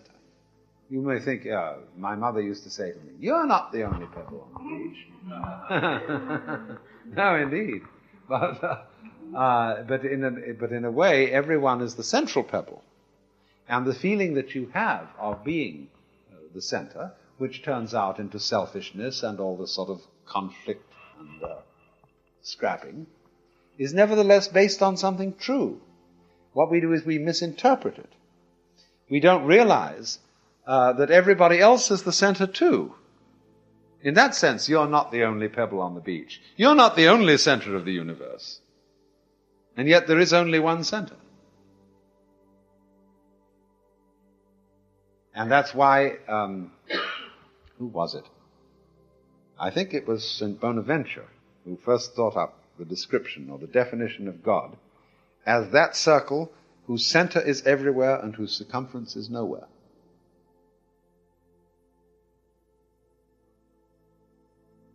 And This is a poem, I seem to remember, from Alfred Noyes. "Where," said the king, "oh, where? I have not found it." "Here," said the dwarf, and music echoed, "Here. This infinite circle hath no line to bound it. Behold its strange deep centre everywhere."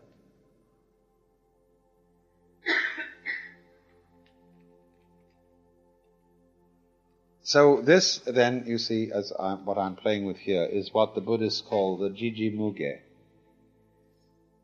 That means, Ji means a thing event. You repeat it twice, so it means between thing event and thing event, Muge, there is no mutual obstruction. This is called the doctrine of the mutual interpenetration of all things and events. So it would be like those lovely drawings where you take a circle, and you can play with this. It's a nice thing to play with. And you mark out 12 equal points around the circumference of the circle. Then you join every point to every other point. You get this beautiful star. And incidentally, this is the diagram of the notes of the 12 notes of the scale. Bach worked this out. And it's a lovely thing, you see. It's a beautiful star.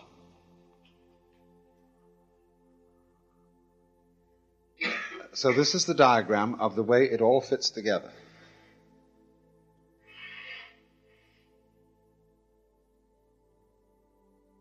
Now, if you study that, and by study again, I mean not just think about it, but feel it out, you will find very strange thing happening. That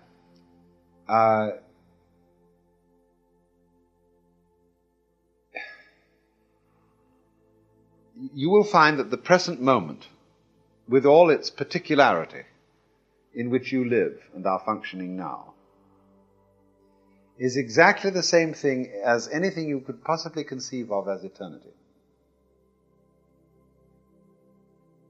You will find that your limited life, and remember what I said about limits, you have to have something to push against. Your limited life, with its frustrations and with its particular problems at this instant, is the same thing as omnipotence.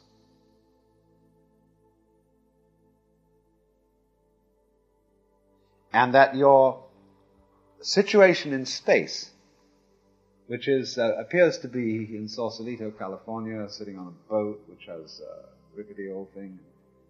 Miles and miles away is China and Russia and England and Mars, Venus and everything. Yeah. But this particular point in space, you will find in the same way, by this law of relativity, is the same thing as infinity. Infinite space. Because it all goes together. It implies the infinite, the eternal. All the energy of the universe is implied in any tiny hair on your skin. It goes with it. Mutually implies. This is the point.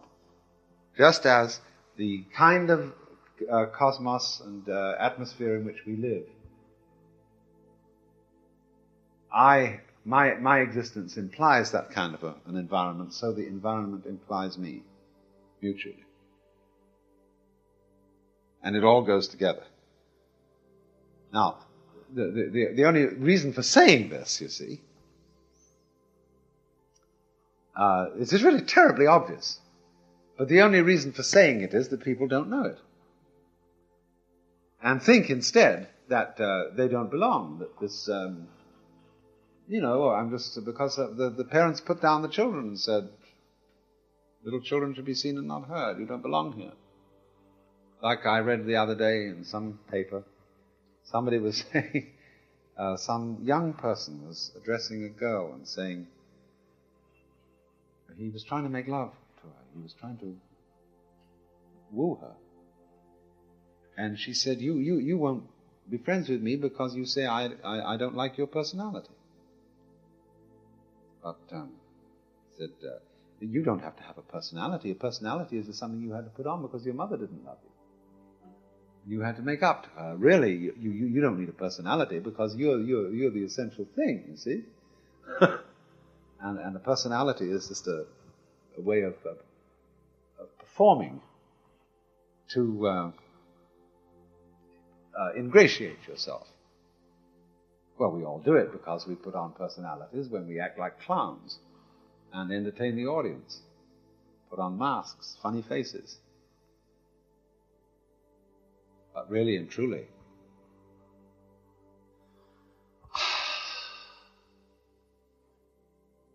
the mask covers the one self that we all have, and we all know it. Only, just like black and white, we are pretending to be as different as possible while remaining the same. I said that one of the aspects of cosmic gamesmanship that we were going to deal with would be group theory. And of course I don't mean exactly by that a sort of mathematical meaning, but the relationship that's tremendously important and that is not sufficiently recognized between in-groups and out-groups. You know how you've heard about little birds where they're cold and they're all huddling together, the idea being to see who can get most inside. And human beings are just like that. And so also is everything else.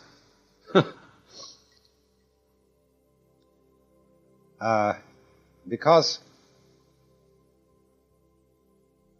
this is an absolutely basic requirement of having an identity. To have an identity is in some way or other to be in.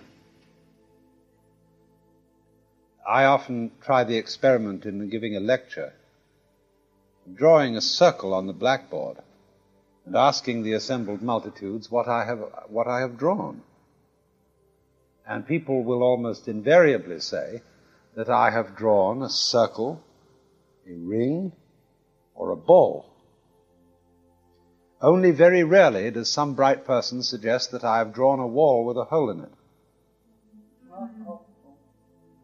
Because the Gestalt theory of perception shows us that our attention is captured by enclosed areas as against open areas, and by moving objects rather than still.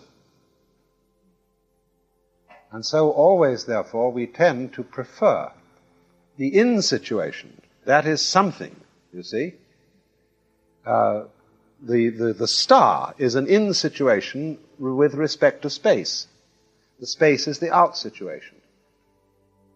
And so we feel that space is not important. It is nothing. It is just unimportant in a way. But the in situation is something. So then whenever human beings get into an out situation, like being a rejected minority, living on the wrong side of the tracks, they will find reasons for convincing themselves that their situation is the truly in one, and that the people who claim to be in are really out. So, as I have sometimes said before, I hope this doesn't bore too many of you, but in Sausalito we have exactly that situation. We have the hillbillies, who are the old-time people, who regard themselves as in, because they have the money and they live in the fancy houses up on the hill. And then we have the waterfront people, whom they regard as out, as a nefarious bunch of beatniks and bohemians and scallywags. And so the people at the hilltop fortify themselves at their cocktail parties with conversation about how awful the people are down on the waterfront. And at the cocktail parties down in the waterfront, people fortify themselves by discussing the squares on the hill. And we believe down here that we have the true way of life, that we are not beating our heads out making money to buy pseudo-rocket ships. Although I do own a pseudo-rocket ship, but it was wished on me. Because, you see, I try to be a bridge person. That's what's called a pontifex. One who between opposed classes points out the connections, because the connection is that neither class would know who they were without the other. So it's tremendously necessary to have an out-group in order to know that you're an in-group. In other words, if you belong to the church, which is the assembly of the elect of God, or if you belong to the synagogue, which is to be a member of the chosen people, and outside are all those goys, then you know you're in. You see? But you must have the outsiders to know that you're in. There must, in other words, be beyond the pale of the village, the howling waste. And then you feel cozy, you feel protected, you feel you're there. And so in that way, bodies have skins, eggs have shells, and so on all through nature. Inside versus outside. But this versus must be understood as a form of symbiosis. And this is the crucial matter. This is absolutely of critical importance to anyone who wants to understand politics or military strategy or any of the real hard, tough games of life. That social conflict or conflict between the various biological species is a form of symbiosis. Now, ordinarily we consider the symbiotic relationship to be one of mutual support, as is obviously the case between bees and flowers. Which came the first, bee or flower? This is the same question as which came the first, egg or hen. Because where there are no flowers, there can't be bees. And where there are no bees or other fertilizing insects, there cannot be flowers. So the truth of the matter is that bees and flowers, different as they are in appearance, and separated as they may be in space, they constitute a single organism. This is the real lesson of the bees and the flowers. And the same must be said truly of man and woman. There are no men without women. There are no women without men, because it always takes a man and a woman to produce a human being. So we are a man-woman arrangement, a woman-man arrangement, whichever way you want to look at it.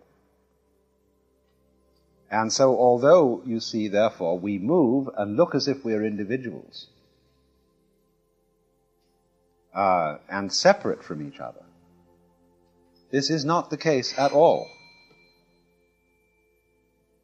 So, now this, what I want to point out is that the same sort of relationship exists between groups that would seem to be hostile to each other. Now, what are some of the bases of hostility?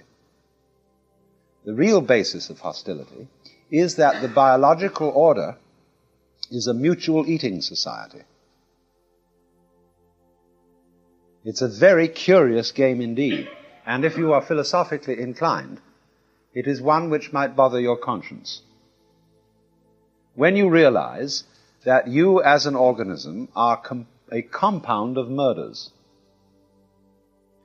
you are actually a bag of water, because the human organism consists mostly of water.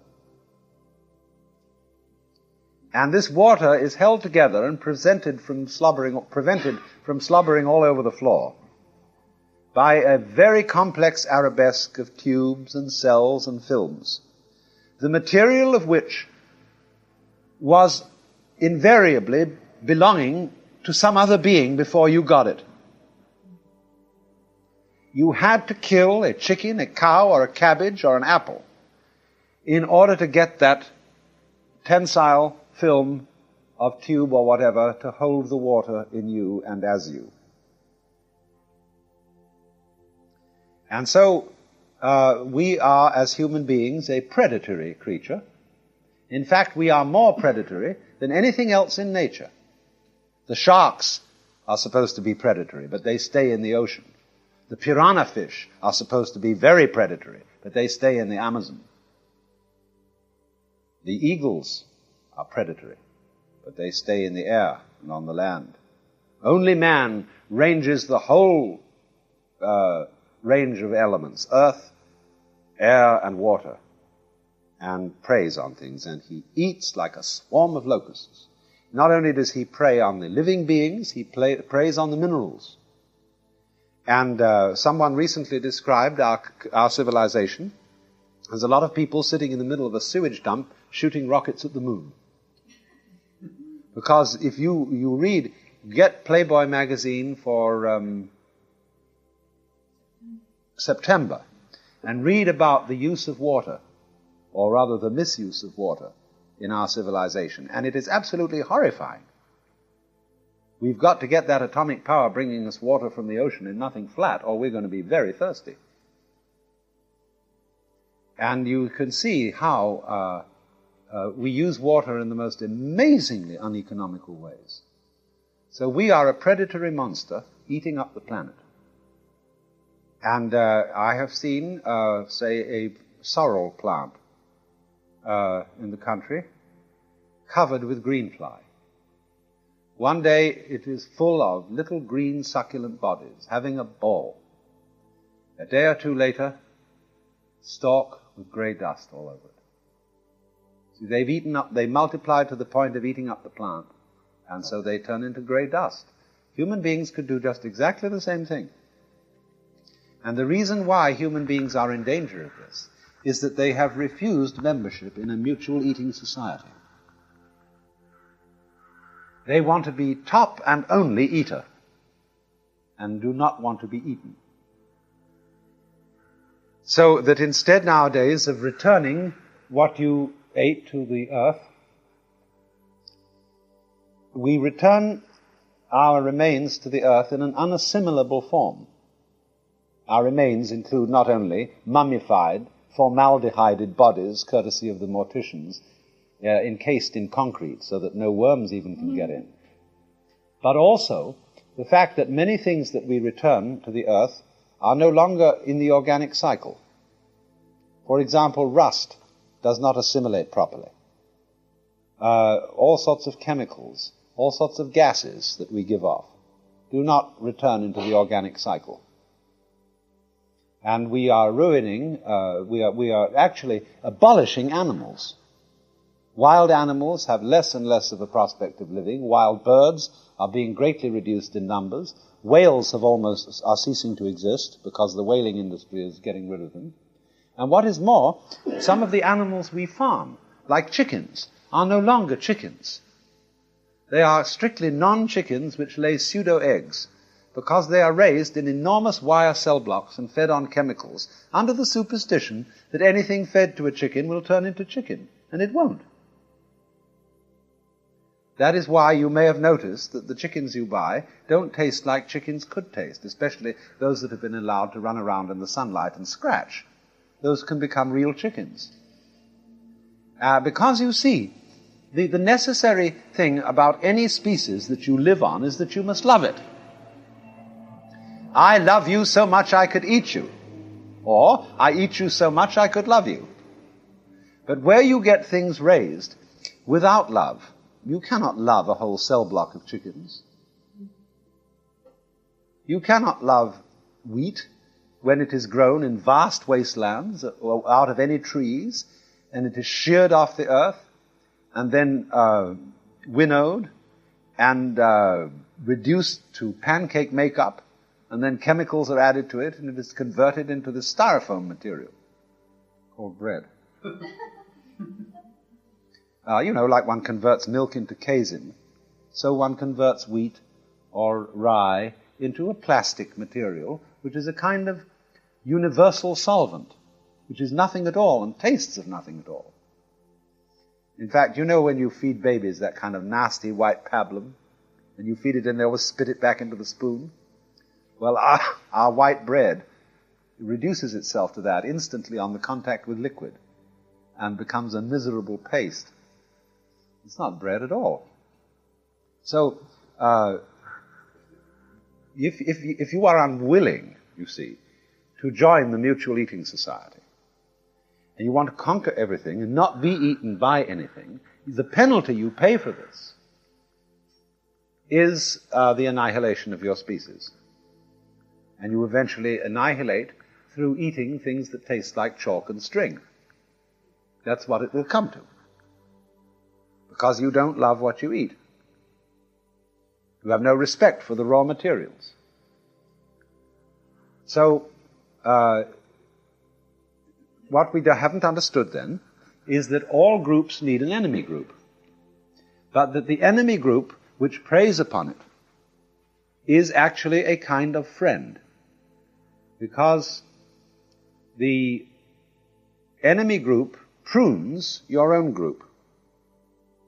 It keeps your population at a reasonable level, and it keeps you on your toes, because you have to defend yourself against it, so you don't become flabby.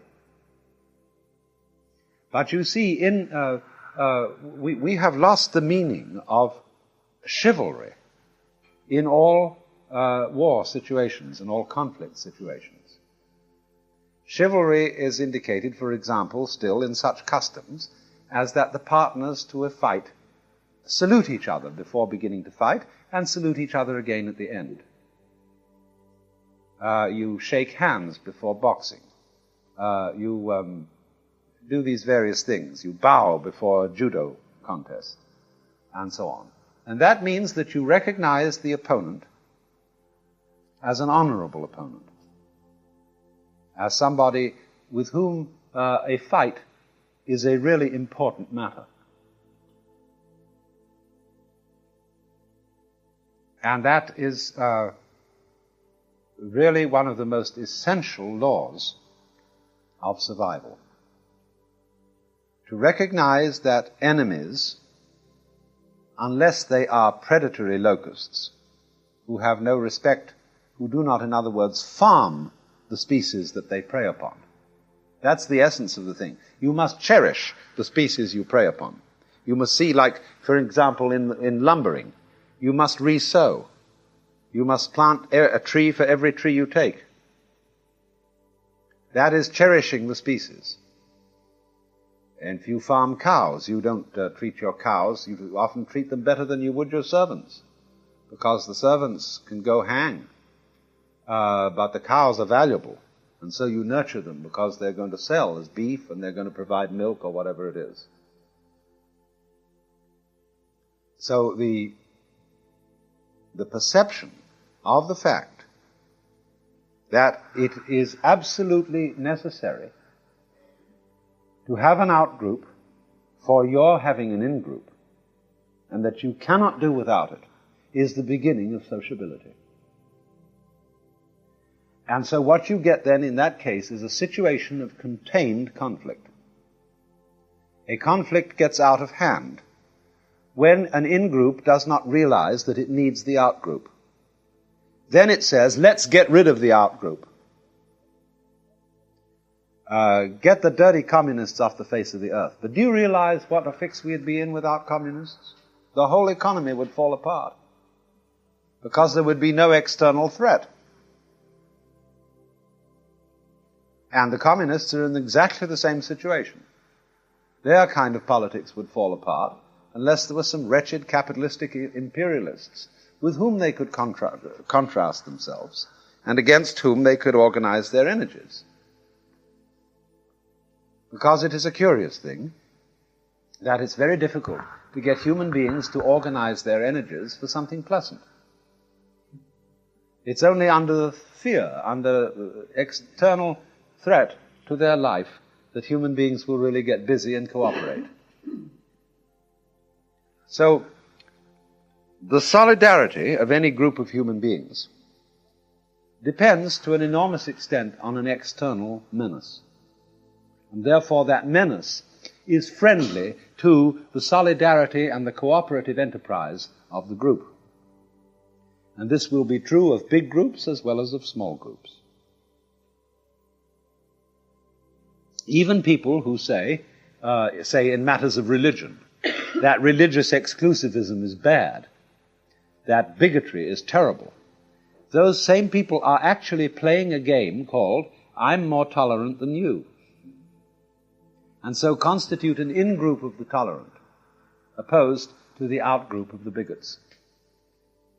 There's no way of getting away from this, except by transcending it with a sort of humor.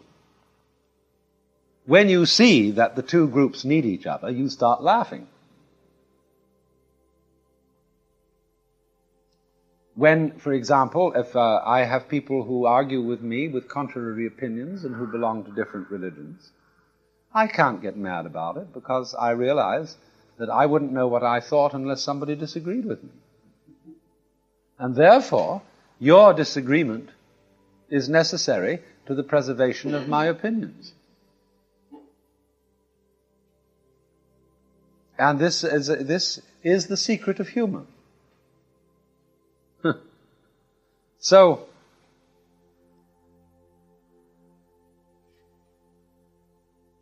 when you realize that, you are given one of the most important clues that there is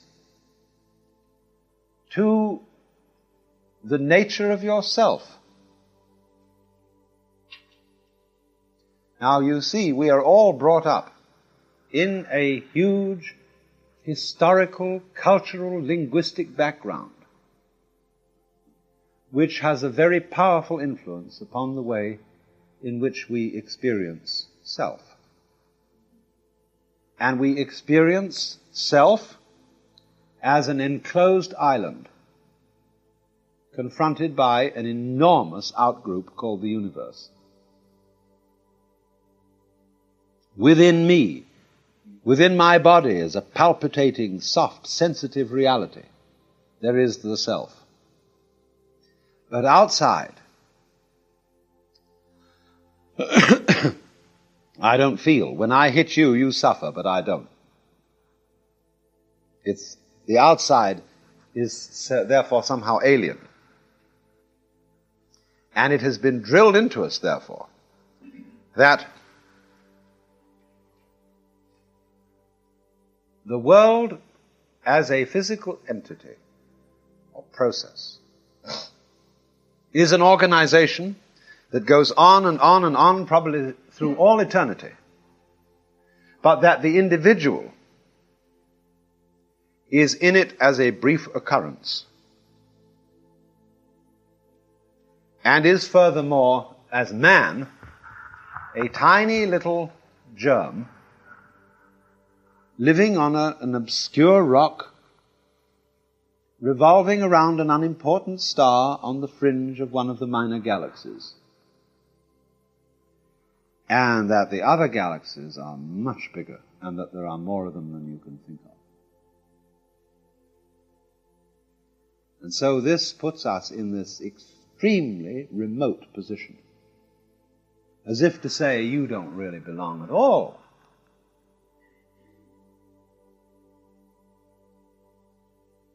Now, I explained yesterday a new cosmology where we can surely say that any point in the universe can be regarded as the center of it. There is no absolute center, but all points are the center. And so in the same way, if we can see that, we can make a very curious psychological readjustment to our life situation. And learn how what it is that we call I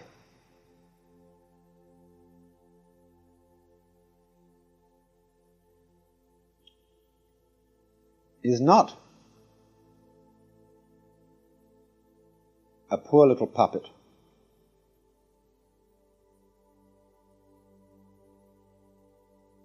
But that the situation of I-ness, that is to say, of feeling central to all things, is a kind of distortion of the true situation.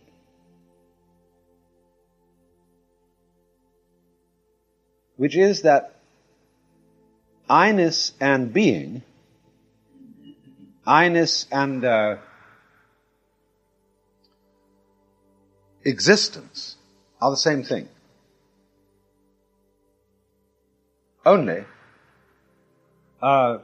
just as the sense of self requires the sense of other,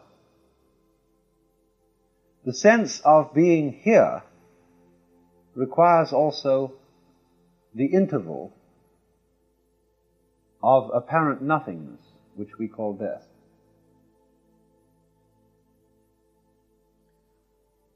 Life goes with death in the same sense as self goes with other. We saw there has to be this yang-yin rhythm, the crest of the wave and the trough of the wave. The crest is the life, the trough is the death, the interval. Someone has asked me what I think about the survival of the individual personality. And so you see, this problem of death is very critical to us.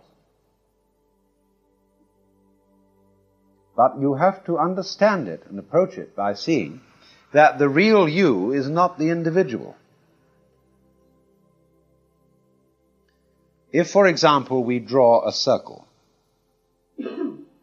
and that circle represents the universe, then we draw rays coming from that circle in such a way that you're drawing tangents to the circle which meet at points outside it. So making a star in which each ray is a point which focuses the entire diameter of the star.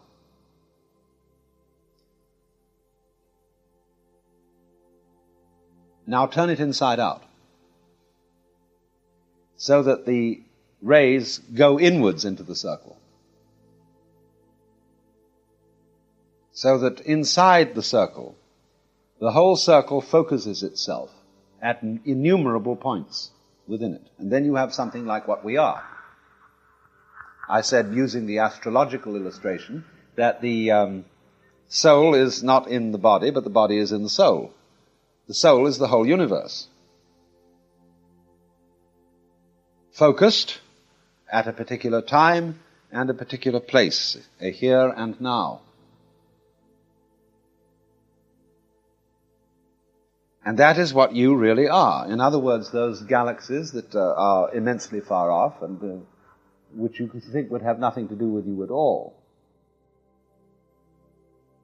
that's in you. And what you call your body, your brain, your nervous system and so on is in you too. Now you can never get at, just as we can't get at the whole universe, in the sense that if there is only one ball in space and that one ball constitutes the whole universe, I showed you that we couldn't say whether that ball was moving or standing still, because there is nothing else in relation to which it moves or stands still. So there's something about the universe as a totality which is always indescribable and unget-atable. Now that is the same indescribability and unget-atability as your own mind.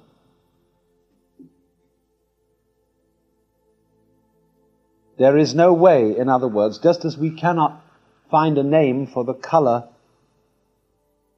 of vision, the color of the lens of the eye, and so we call it transparent, no color. Of course we have to, because in the same way a mirror has no color, otherwise it would not be able to reflect colors. So at the root of all experience whatsoever, there is the non-experience, which is fundamental to it. It can never be described in terms of any of the experiences within it, but it's basic.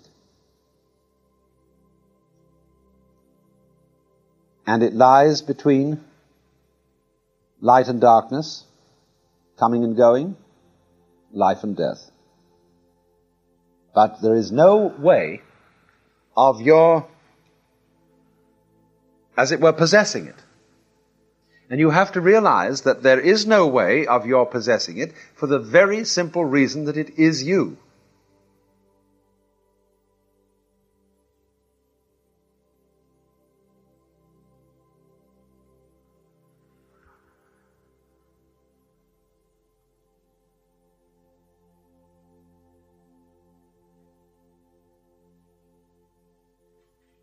So,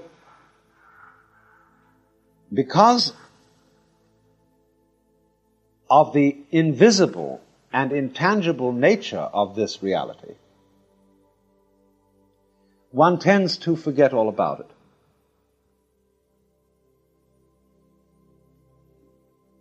And to become fascinated instead with subsidiary features inside it. Because it has no color, no shape, at least none that could be defined, because it would have to get outside itself to define its shape. Therefore, for all practical purposes, it doesn't have any shape. Therefore, it slips out of attention, and especially out of conscious attention, because, as I've pointed out to you, conscious attention always is a concentration on figures in contrast with backgrounds.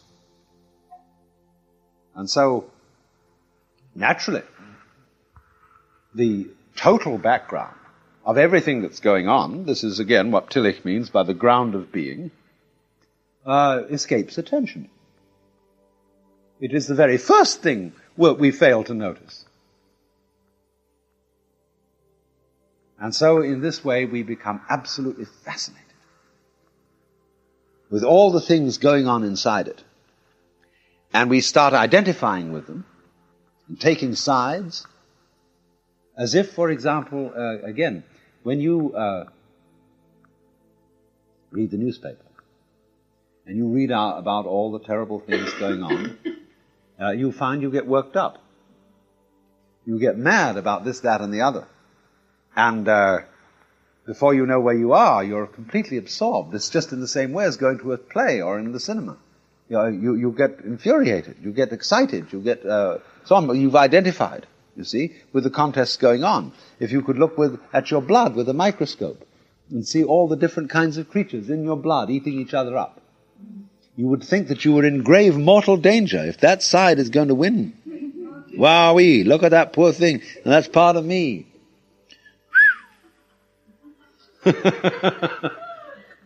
And so you get absorbed, you get partisan in that quarrel. So we're all, in this way, absorbed in the daily events going on, the conflicts and everything like this, and we're taking sides.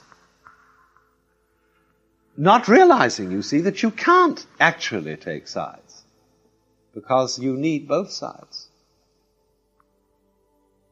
You are both sides. You are self and other.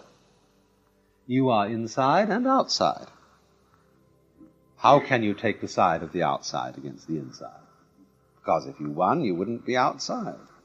You wouldn't be inside either.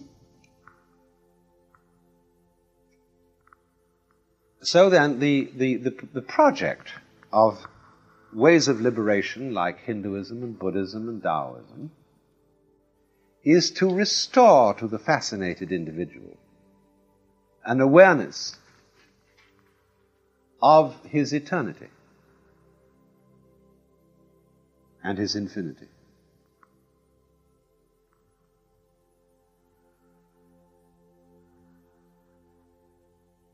Not necessarily in terms of what we ordinarily call personal immortality, a system in which we would be able to go on into a future life with memories of all the past lives through which we have lived, or past times in which we have been, so that I could address myself to the pleasures of heaven in the person of Alan Watts. I think there might be something mutually exclusive about that.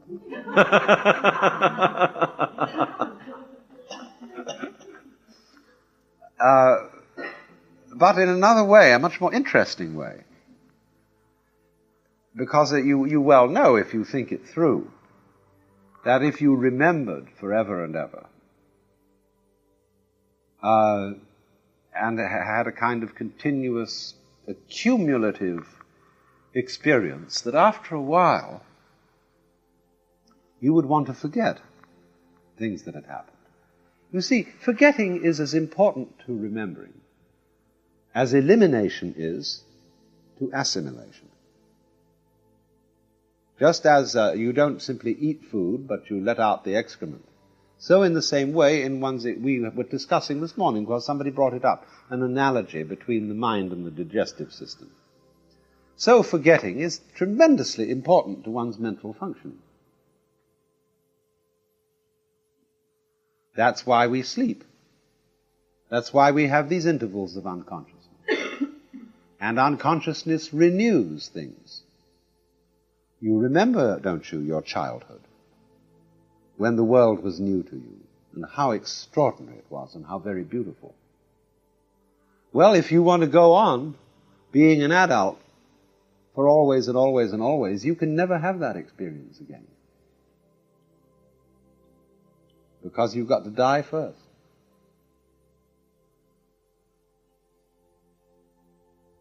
And see it all anew. And that is why all initiation ceremonies involve a symbolic death, what you call dying to yourself. In various rituals, people are put in coffins.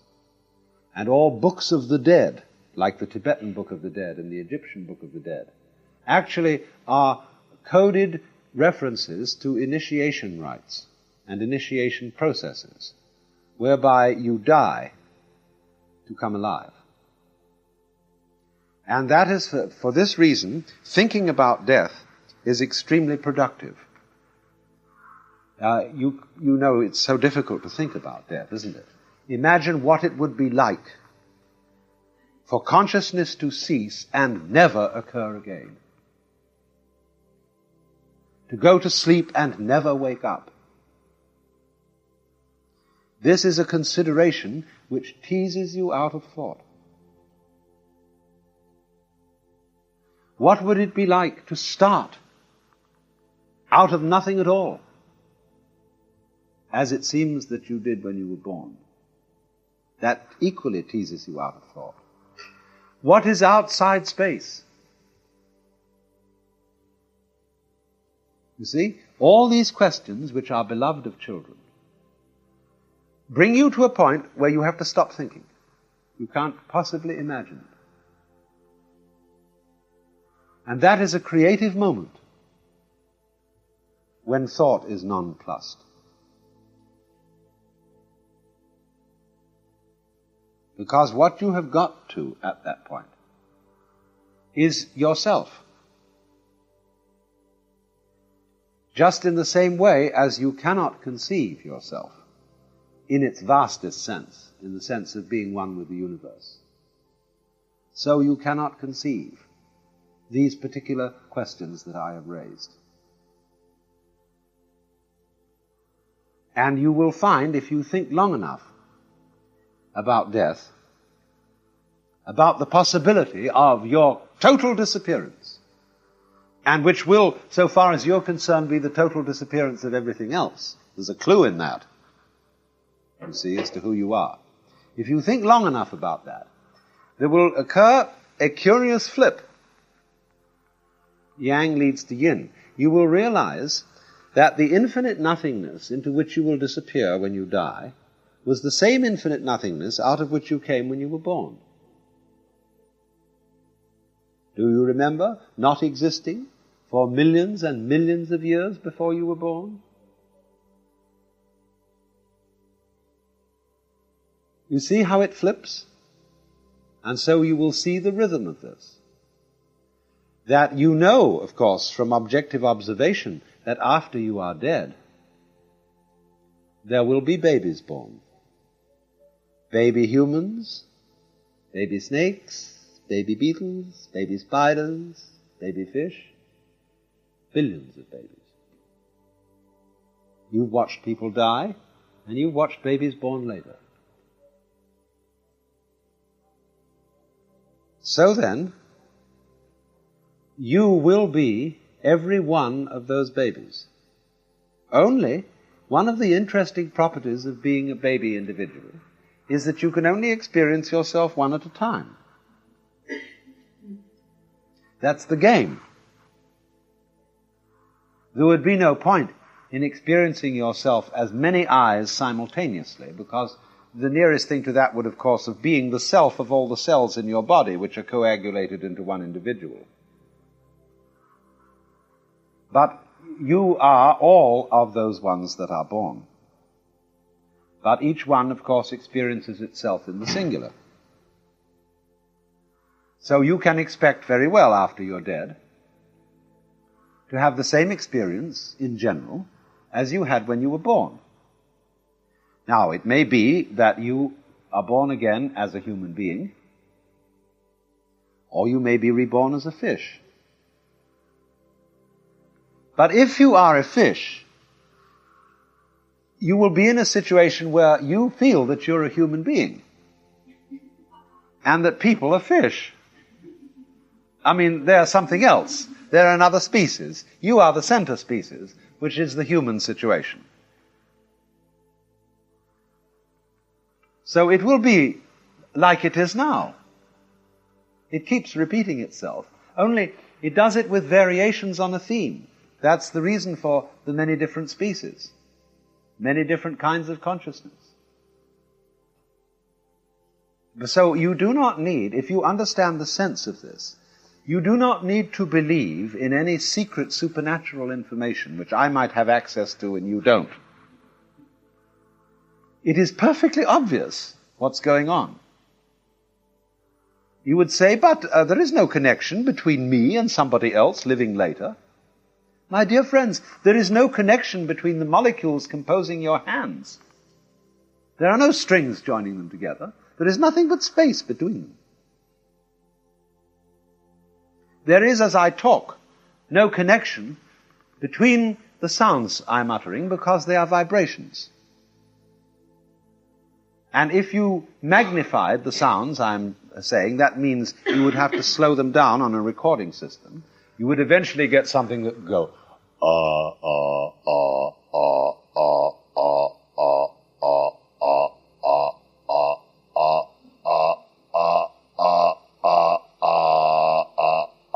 and you see, I can gargle that a little so that you can, I get it deep bass enough, you can actually hear the texture of the sound. That is to say, you're beginning to hear the spaces in the vibration. What is the connection between these things? Well, you say as you listen to it while I'm talking to you, it makes perfect sense. Or it's just one sound. Sounds like it's one sound, continuous, but it's not. It's discontinuous. But when you look at it from far enough away, it looks like it's continuous. So it is with connections between lives. With connections between anything whatsoever. There are no connections. You can look at the universe from the prickly philosophy point of view and see it as purely discontinuous particles. Pat, pat, pat, pat, pat, pat, pat, pat. Machinery. But if you are a goo type person, you see it as all continuous. Wavy, you see, instead of going pat, pat, pat. But both points of view are correct. So if you want to be continuous, you go a little bit to goo. If you want to be discontinuous, and some people would much rather be dead when they're dead, then you can go over to particles. But you must realize, you see, that the differentiation between particles and waves is a differentiation that is necessary to both sides of the difference. You'll always find this is so. Whatever kind of duality you make, you will never be able to escape non-duality, which is what holds dualities together. So, cheer up. The whole system is rigged. That you're it. Only you learn to be bugged. Yes, to be bugged. To be phased by eventualities. See? Well, suppose, when you're a baby, you see, this is pushed into you by the whole society. The babies know, you see, when they first arrive in the world. The babies know that they can't say, because they don't have any language. But they know who they are. They have what Freud calls the oceanic experience. I don't know really how he found this out. See? The whole problem of a child psychologist is that we would just love to teach an infant to talk so that it can tell it how it feels not to be able to talk. How things are before you get any concepts. And so we have a kind of a theoretical notion that a baby experiences the whole world as its own body. And that makes no differentiation between itself and its mother. And so on. Maybe, very probable. As a matter of inference, because none of us remember quite how it was. We can't remember because we didn't have any words to put our memories into. No notation. Memory depends to a large extent on such notations. Well, you can get regressions by hypnosis, and maybe they tell us something, maybe they don't. But at any rate, what happens is that as you start to grow up,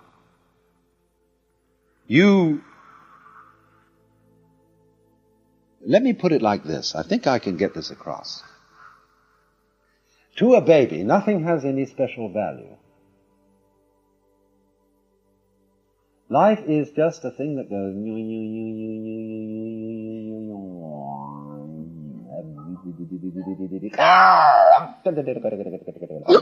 See? There's something just happening. There's just a play of energy. See? And there's nothing to say in it that this is the right noise and that's the wrong noise. This is the right shape and this is the wrong shape. It's all just shape. It's jazz. With no discrimination as to what ought to happen, what ought not to happen. When the baby's in pain, it hasn't yet been taught that pain is bad. The baby just squawks. And squawking isn't necessarily bad until mamas teach babies that they ought not to squawk. Then squawking becomes bad. Now, when you get enlightened at the other end of the road, you will once again see that everything that's going on is just in all kinds of ways. Marvelous. It has no value. It doesn't have to go on, but as a matter of fact, if it stops, stopping means going on later. It's just an interval. There's nothing except intervals. You can't, just as there's nothing outside space, you can't stop permanently. Supposing you take the theory that the universe is called the explosion theory of the universe, that there was a big bang sometime or other, and that all these galaxies were flung into space, and they are systems of falling energy. And eventually they'll fade out. And that'll be that. Well, then what? Well, but then how did it ever get to start? I mean, presumably before it all happened, there was nothing going on, which will be the way it is when it stops. Anything that happened once can happen again.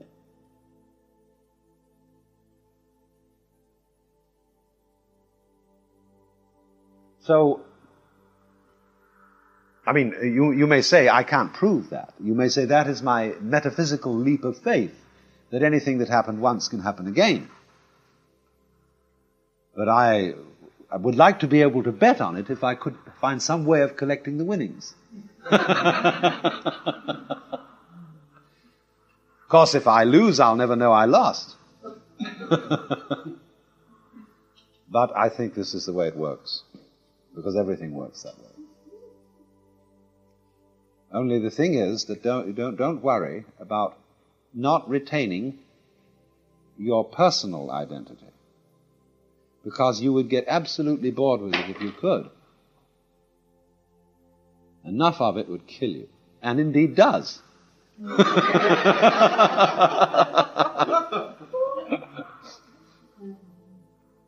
So, in Far Eastern philosophy, human life is looked upon very much as one looks on the seasons.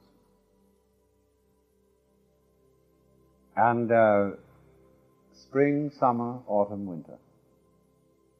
And as there is felt, especially in Japanese poetry, to be an absolutely essential rhythm in the rhythm of the seasons, so too there is felt to be this marvelous rhythm in the biological cycle, in the life cycle. And you will disappear. But you will reappear. And the interesting thing about it is this. You could reappear in a form very like what you are now. Just in the same way as two performances of a given musical piece are different performances and yet the same composition. And there are all possibilities of making this energy system go into every conceivable kind of complexity and differences of shape, and differences of games, and every conceivable sort of possibility. And it's going wah, wah, wah, wah, all through time.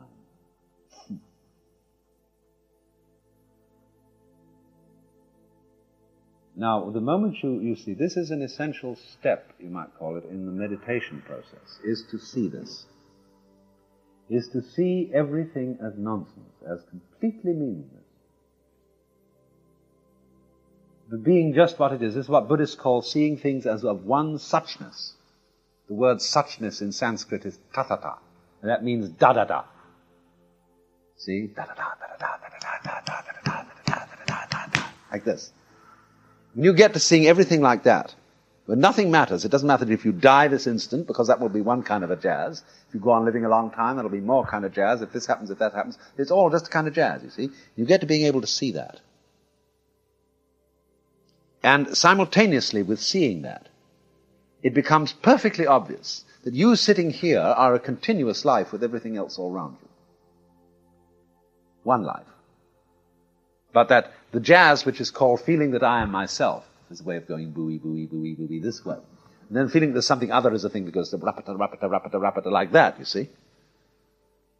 But it's all, as it were, bonging on the same drum. And you're the drum. Well, now,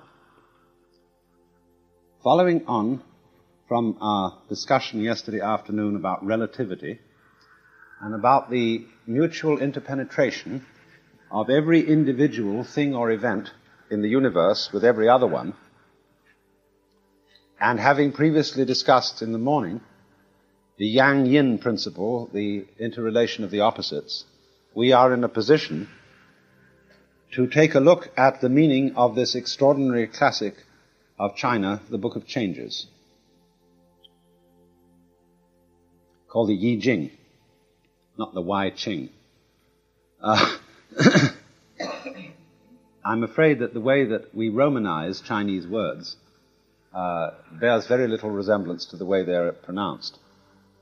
That's because the scholars have a secret conspiracy to outgroup everybody else, because only if you're in the know do you know how to, the fact that it should be Jing when there's no apostrophe after the CH, but Ching when there is an apostrophe after the CH. And so it goes. So the Yi Jing, or the book, or Jing means a classical book, a scripture. The Sanskrit sutra is translated into Chinese by Jing. So the classical book. The book of Yi, which is change. It is suspected that the character for Yi was once a picture of a chameleon or lizard. And that because in the same way that the chameleon changes its color on whatever background it's put, so it came to mean change. But you see, in that idea of change, it isn't simple change. It was an idea of adaptation, an idea of harmonization with surroundings. And one of the basic ideas of Chinese thought about nature is a word that means resonance, as when tuning forks respond to each other. And so the resonance between any individual event and the context in which it occurs is one of the most important things that strike the Chinese mind. For example, if we take blood, blood in the veins is not the same thing as blood in a test tube. Because it's in a different environment, it is not behaving in the same way. And to a very large extent you must say that a thing is what it does. I never tire of pointing out this fundamental confusion in our thinking by reason of the fact that grammar contains both nouns and verbs, and therefore gives the impression that there are two quite distinct classes of reality. One is process, denoted by verbs. The other is stuff, objects, entities, denoted by nouns. But actually, there is no need for this division, because all nouns, all so-called things, are processes. They are particular forms of behavior, and we never can possibly describe anything but their behavior. We can say what they do, but we never can say what they are, and we can never say what does things. There isn't any need for anything that does anything. All you need is doing, that is energy. And that's enough for anybody. What is energy? Well, look at it and you can see for yourself. You don't need to define energy. Just like mathematicians found out that for purposes of geometry, you don't need to define a point. You use points, but you don't say what they are. To say that a point is that which has position but no magnitude is a lot of nonsense. Position but no magnitude. That's this gobbledygook. And it's based on human beings being confused by the words they use. So in this way then, in Chinese thought, the world is process, and it's changes, because behavior is change. And so they watch the rhythm of behavior, and as you see basically, one of the basic rhythms of behavior is a wave. Waves on the water, waves of sound in the air, light waves. And the nature of a wave is that it's yang and yin. It has a crest and a trough. Now you can't have a crest without a trough. You can't have half a wave. There is no such thing in nature as a half wave. So there are always full waves, at least one full wave in any energy system, and that implies a now you see it, now you don't. An up and a down, a crest and a trough. And the crest is the yang, and the trough is the yin. Well, now the Book of Changes has a very mysterious history. And scholars are naturally disposed to believe that a great deal of this history is pure legend. But there was supposed to have been, many thousand years ago, a great sage emperor by the name of Fu Xi, who was followed in due course by a king whose name was Wen. And Fu Xi is said to have looked around and studied nature, and to have felt the forces in it, and to have invented what are called the Bagua, or the 8 trigrams. Now you see, if you will arrange yang and yin, which are represented by broken and unbroken lines. Unbroken line for yang, a broken line for yin. If you combine these in groupings of 3, you have 8 possible combinations. For example, 3 yang lines, which are unbroken, will then represent what the Chinese call Chen, or heaven. 3 broken lines, being all yang, all female, will therefore represent the opposite of heaven, which is earth. 2 broken lines on either side of one unbroken line will represent water, and the opposite arrangement, 2 unbroken lines on either side of one broken one, will represent fire. And so on until you get 8 fundamental elements. And this is called the Bagua. You will see on the national flag of Korea. There it is, with the yang-yin symbol, the 2 interlocked black and white commas in the middle. And you will find this symbol of the yang-yin and the Bagua on ever so many plates and Chinese objects, the backs of mirrors and things like that. It's a very common thing. And the idea is, you see, that it represents 8 elements of the process of nature. Now, we used to say in the West, before, in a pre-scientific age, that there were 4 elements: earth, water, fire, and air. We got this from India. The Indians add another one, actually, called Akash, which is space. We say now that is pre-scientific gobbledygook, because actually there are how many elements today? 90-something have been established by chemistry.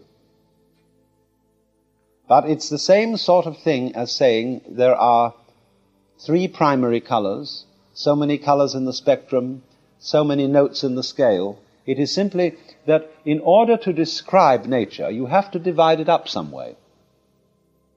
For example, in classifying people, there are various schemes that have been worked out. We talk about there being extroverts and introverts, and Jung made up his 4 functions so that he could describe intuitive types, sensation types, thinking types, and feeling types. Sheldon has his own special way where he can talk about ectomorphs, mesomorphs, and endomorphs, and then have them variously cerebrotonic, somatotonic, and viscerotonic. And he could combine these 3 in various ways. Now, a man like Aldous Huxley was quite obviously a cerebrotonic ectomorph, a long, skinny intellectual. But if you look at any of these sort of classifications, you can always find flaws in them. They never really fit. And so in the same way, the, say, political classifications that we have don't really fit people, because their opinions are always too complicated, unless they're quite stupid, to be able to be fitted into any of these divisions in a precise way. But nevertheless, you can't do without classification of this sort. You can't do without spectra. We used to have a sergeant in training in the army in England who used to teach us about rifle shooting. And he said, "Today we're going to practice aiming off for wind. Now there are 3 kinds of wind: mild, fresh, and strong."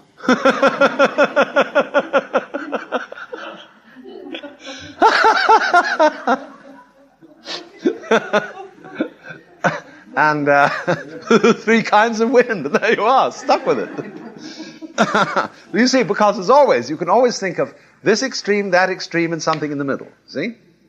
Well, now, you've got something a little richer to play with if you have 8 instead of 4. And that's the sort of thing that the I Ching classification is based on. Now then, that was Fuxi, was supposed to have invented these things. And there is another legend that he saw these trigrams by heating the shell of a tortoise until it cracked, and then studying the cracks. In the same way, Leonardo da Vinci used to go to a filthy old wall where there were all sorts of bird droppings and scratches and markings, and he would do a Rorschach blot on it, and he would see a great battle scene, and this would give him inspiration for a painting. This is the same thing that you do when you gaze in a crystal ball, or when you look into a deep pool of ink. There are all sorts of ways of what is called divining. To divine is to consult the oracle. It's like a word. To divine, you see, there's a subject called divinity, which is to do with the scriptures. So to divine is to study the oracle, just as Wittgenstein wanted to make a verb out of philosophy. Philosophy, he always thought to do philosophy. Philosophy isn't just a subject, it's an activity. And so to divine is to call upon the unconscious. Instead of thinking something out in a logical way, you allow your imagination to flow into something that is useful for an oracle, whether it's a Rorschach blot or a crystal ball or a hexagram of the Book of Changes. For after Fuxi, King Wen combined the 8 trigrams, and there are obviously 64 possible combinations of 8. And so the Book of Changes is simply a setting out of the 64 hexagrams with a commentary on them. And when you are a beginner in the art of the Book of Changes, you need the book. You look up the commentary to help you find out what the hexagram means. But when you are an expert, you don't need the book. You simply feel the meaning of these combinations of two elements. Now, the theory of the Book of Changes is a very curious one. It's related to Jiji Muge, that is to say, the mutual interpenetration of all things and events, and is based on the idea that anything that happens at this moment will be related to this moment because it's in the context of this moment. Therefore, the way I would do something at random at this time will be what we call a sign of the times, or a manifestation of what in German is called the Zeitgeist, the spirit of the time, or the mind of the time. Another way of putting it would be the configuration of the time. And it's in the same way that, for example, astrologers cast what is called a horary horoscope. That is to say, as of the moment, what are the stars? What is, in other words, the configuration of the universe? And so, in exactly the same way, the I Ching philosophy is based on the idea that how one randomly selects the yarrow stalks, or the sticks, or tosses coins, in a given situation, and you might define the situation by asking a question, that random pattern that falls will be related to the situation, and you can divine something about the situation from it. I remember a Zen master who used to use the I Ching. He had another way. He would take anything. He took, for example, one day a bowl of flowers, and he looked at the pattern of the arrangement of the flowers and derived a hexagram from the pattern. And from that, he told us about the mood the person who had arranged them had been in. Now, of course, this is all, from our scientific point of view, unverified and may be unverifiable. And, of course, a scientific person pooh-poohs this kind of thing. Because he would say, that's not the way to go about deciding what to do in an important situation. Or when you have to decide upon action in an important situation, what you do, if you're a scientifically minded person, is you study all the relevant data, and you get information. And then on the basis of that information and past experience and previous scientific studies of behavior, you decide how this situation is likely to turn out. But there is a very serious problem about that. It is not any use for practical purposes. It is only applicable in trivial situations, which are highly controlled in an experimental way. For example, in the old times when you went to the doctor, he would look at you and prod you and smell you and come up with some feeling about what was the matter with you. No doctor will do that today. They say they don't move unless they take innumerable tests. See? So you're tested and measured precisely. Then they come back and they think about it. But you know, they still don't know what to do. Because there comes a point in any decision-making process where you have to act on hunch. How do you know when you've got in enough data about any situation when to call a halt? Because you can go on collecting data forever. There are always infinitely many variables in any situation whatsoever, and especially in the human situation. So ultimately, you don't kid yourself. You are always deciding on hunch what you're going to do. Even the best informed person ultimately comes to a leap of intuition before making a decision. So then, when you really don't know which way to decide on a certain thing, people say, flip a coin. You know, you can always rib Christians on this because the disciples of Jesus cast lots to make a decision. But we're always doing that. Fundamentally, you're always at the point where you don't decide for what we call purely rational reasons. So then, flipping a coin gives you two possibilities, yes or no.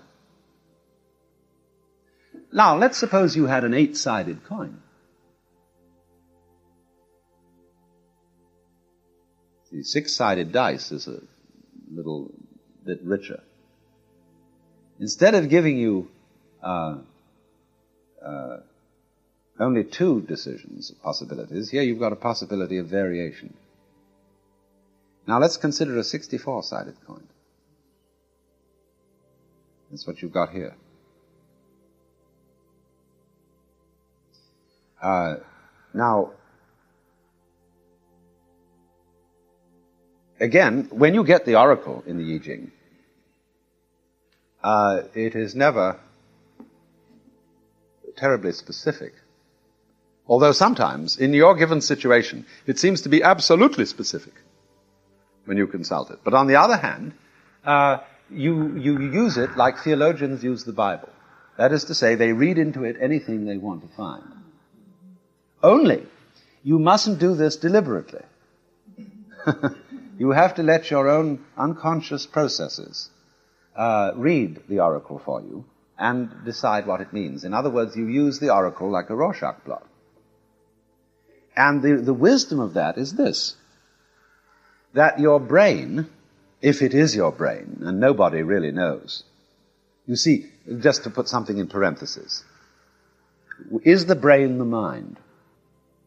Some say yes, some say no.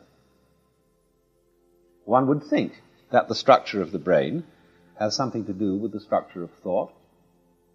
But on the other hand, it may not, in the same sense that a structure of a radio has nothing to do with the message that comes over it. Although Marshall McLuhan says, he belongs to the other school, you see, that the medium itself is the message. What is the relationship, for example, between the grid pattern of a newspaper photograph and the picture? The same grid pattern can convey any picture. So there seems to be a complete irrelevance between the two. But on the other hand, there is not quite as much irrelevance as you might think. Because any picture reproduced by this method has some connection with a time and with a technology that can produce this method. It's a rather roundabout connection, that one. But nevertheless, from a big point of view, it's a very close connection. Depends what framework you're looking at it in. Whether you've got a very big framework or a very narrow one. But, so when it comes down to it, though, and you don't know how to make a decision, all right, then you consult your brain. Now, I'm using the word brain here to mean a complex organization which you have at your disposal, which you don't understand, and which is much smarter than you are. Because you see, whatever it is that is the mind, the brain, or whatever, I don't care what you call it, it takes care of ever so many things at once which you could never possibly think of consciously. You can't be bothered consciously to regulate your glands, to see that your blood flows all right all the time, but your nervous system is taking care of that. It is regulating it all. Your nervous system is receiving information which you don't know anything about. Because when we look consciously, we by no means notice all that our eyes see. But your mind or brain registers everything that is input to your eyes. So genius in thinking is fundamentally based on being able to trust your own mind. And not confuse your mind with the content of conscious perception. The content of conscious perception is a tiny fragment of what's going on around you. You can train yourself to be more receptive than you are in ordinary consciousness. But this isn't quite the point. It is not like, how many things did you notice? You know how you can play a game with children and when they become boring in a car and they get out a pad and write down how many things you noticed as you went along. You know? Scouts play this sort of thing. Well, that's all right, but that's not the point here. The point here is not how much did you notice. Because there's no end to that. You can play that game and there are infinitely many things that you could notice. The point is to take them all in one glance. And you can't do that with conscious attention, but you do it with your basic neurological or mental equipment, whatever you want to call it. So therefore, you have at your disposal this amazing computer, or whatever it is, that can think multidimensionally, on ever so many levels at once.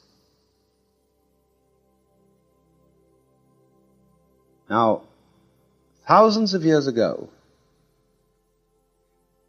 we don't know how far all this goes back, but people naturally trusted their minds to tell them what to do.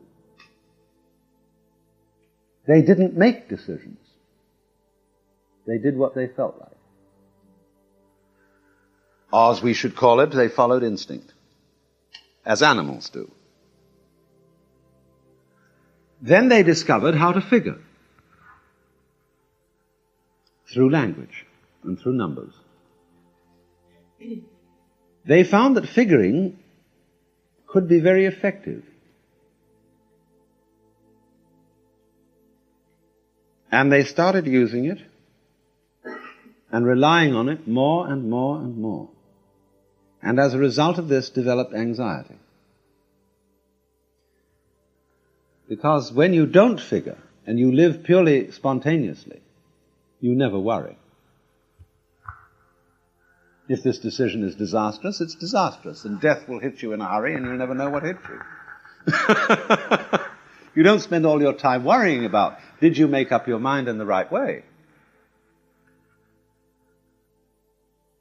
And you see, that may lead to trouble. But the thing is that people don't realize is that everything leads to trouble in any case. If you develop the intellect and its calculation processes to an excessive degree, what do you have? Well, you have the weapons lab of the United States Air Force, and you have the Russian this, that, and the other, and the Chinese something else. You have planned disaster.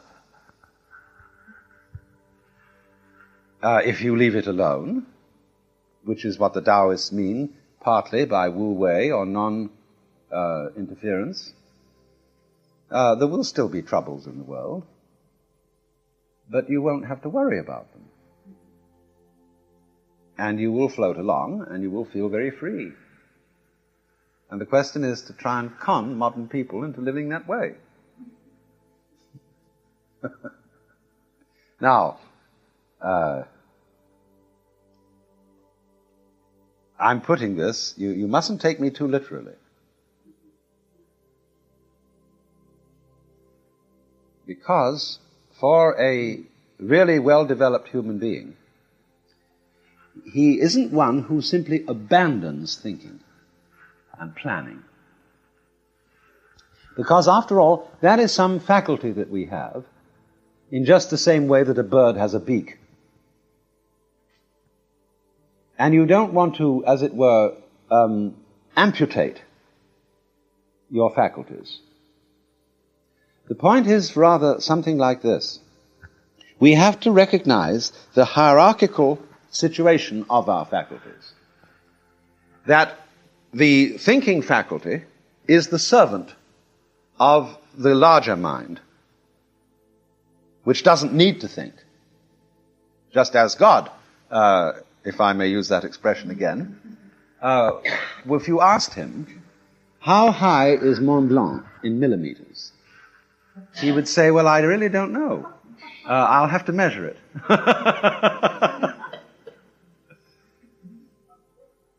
Because to ask that question is to ask the relation of Mont Blanc to a ruler. Mont Blanc is not in itself any millimeters or meters in height. That is what is this is simply a short way of talking about comparing it with a scale. And knowing what it is in height is the same thing as comparing it with the scale.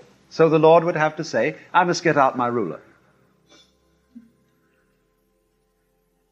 Just in the same way as you don't know how you breathe, but you do it. So the Lord God creates the universe without knowing how it's done. That is to say, knowing in terms of technical considerations. But you still know how to breathe, even if you don't know how you do it, because you do it. That's knowing how to do it. You know how to walk? Do you know how to think? Nobody does. But they do it.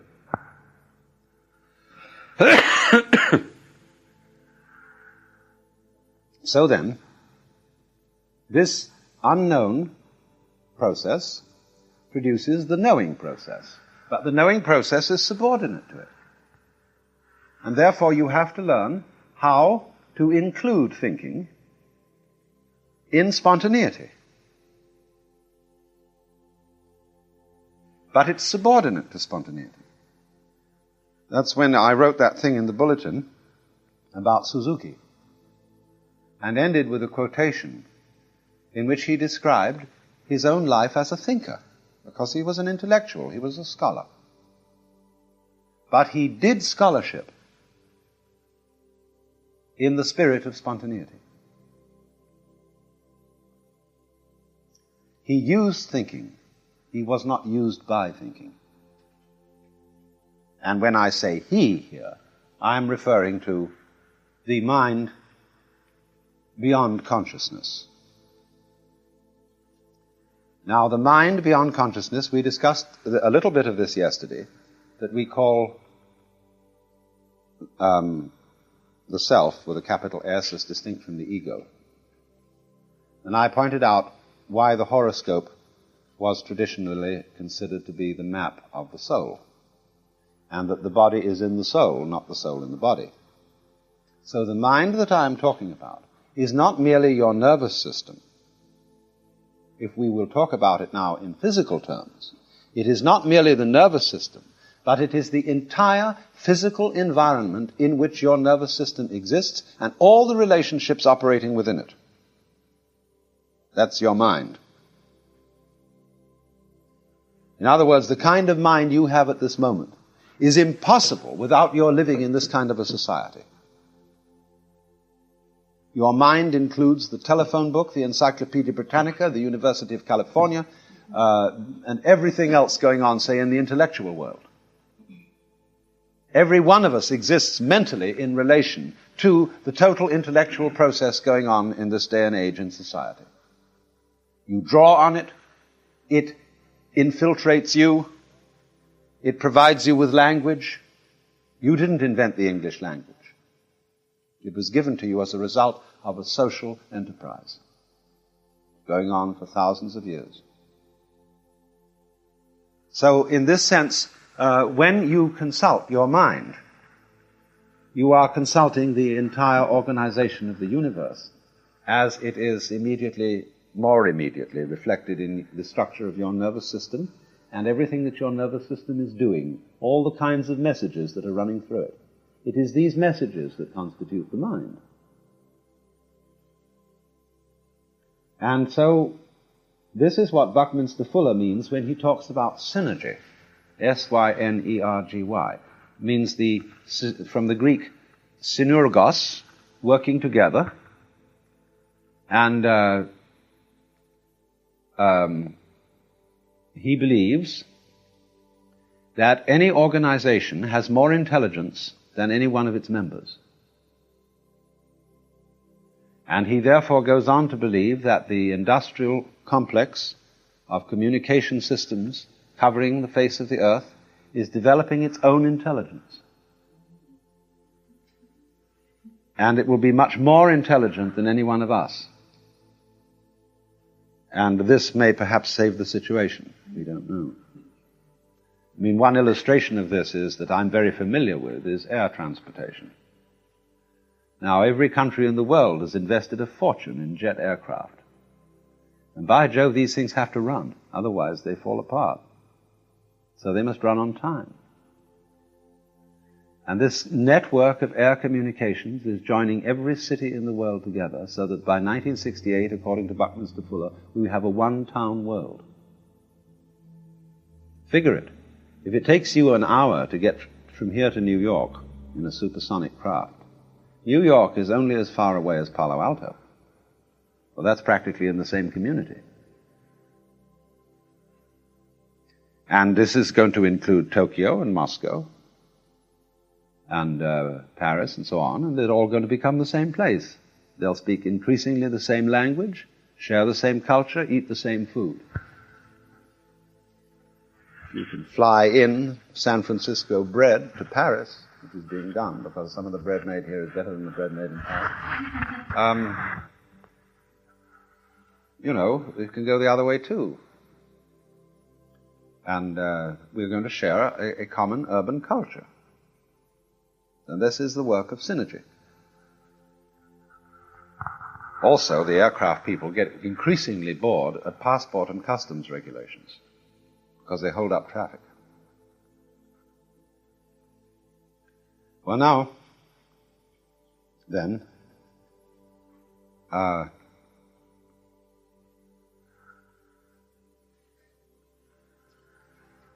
you might like to see how the I Ching is used. And I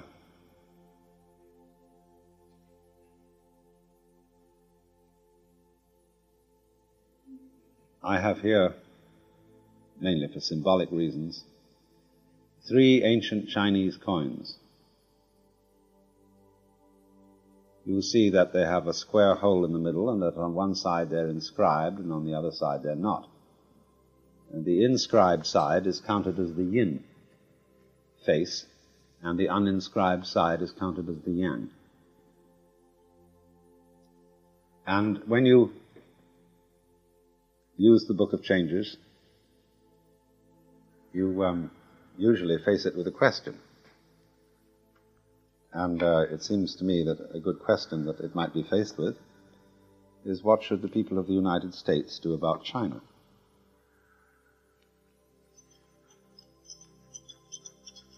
And you respectfully request the wisdom of the oracle in this matter, and you throw the coins down to see how they fall. And what I have is 1 yang and 2 yins. Now, strangely enough, that counts in this system, and I don't quite know why, as what's called the yang yang. I think maybe I do know why. You would think it would be a yin with 2 yins and 1 yang, but it counts as the yang yang,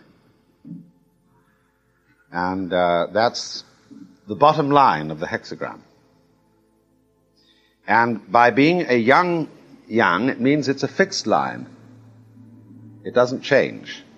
Perhaps the reason why that's called the yang yang is that when you've got 2 yins and 1 yang, it means the yin is weakening and the yang is coming up.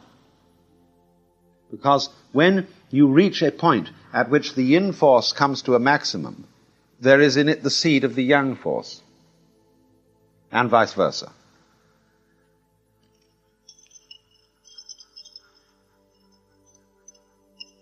And you see, you have to do this 6 times to get 6 lines.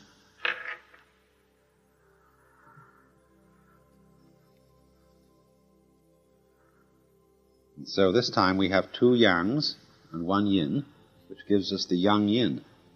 And that again is a line which doesn't change.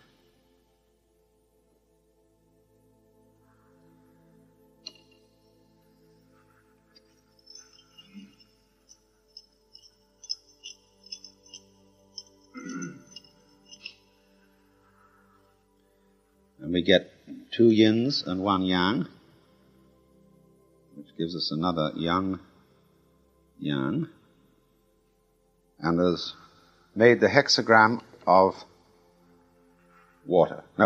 fire.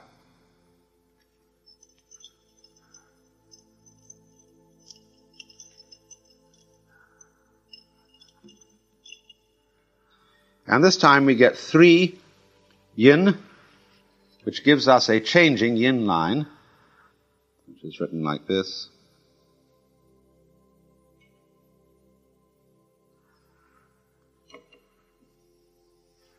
That means that after you consult the hexagram in its first form, you consult the hexagram which is, so far as that line is concerned, the opposite. Again, 2 yins and 1 yang, giving us the yang-yang.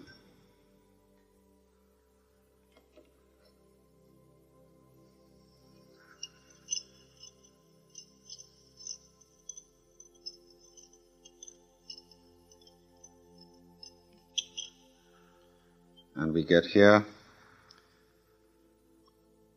2 yangs and 1 yin, which gives us the yang-yin.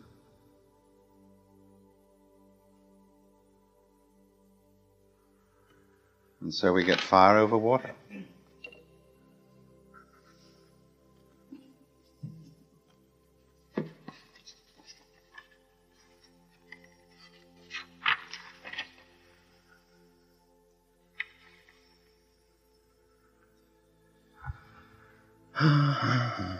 Fire. No, water over fire. Water over fire. Cool it, baby. So that is 5 over sway.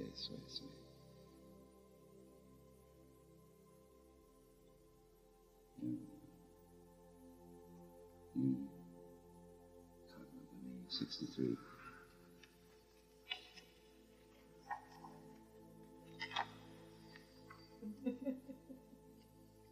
Let's see, the oracle is often very surprising. 63. GG, meaning after completion.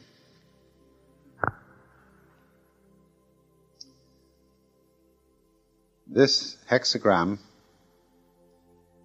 is the evolution of Tai, or the hexagram number 11, meaning peace. The transition from confusion to order is completed, and everything is in its proper place, even in particulars. The strong lines are in the strong places, the weak lines in the weak places. This is a very favorable outlook, yet it gives reason for thought.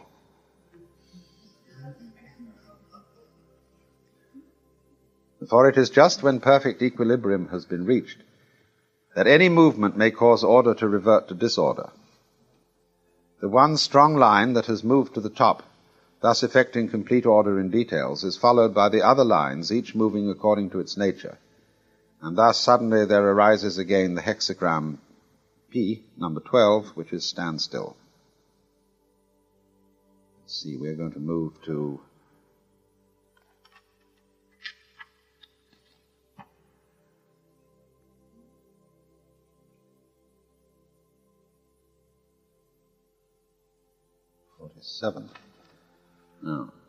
Now, here comes the oracle itself. It says, after completion, which is the name of the hexagram. Success in small matters. Perseverance furthers. At the beginning, good fortune. At the end, disorder. Then following the judgment comes another part of the oracle called the image. Water over fire. The image of the condition in after completion. Thus the superior man takes thought of misfortune and arms himself against it in advance. And then there's a comment on the lines.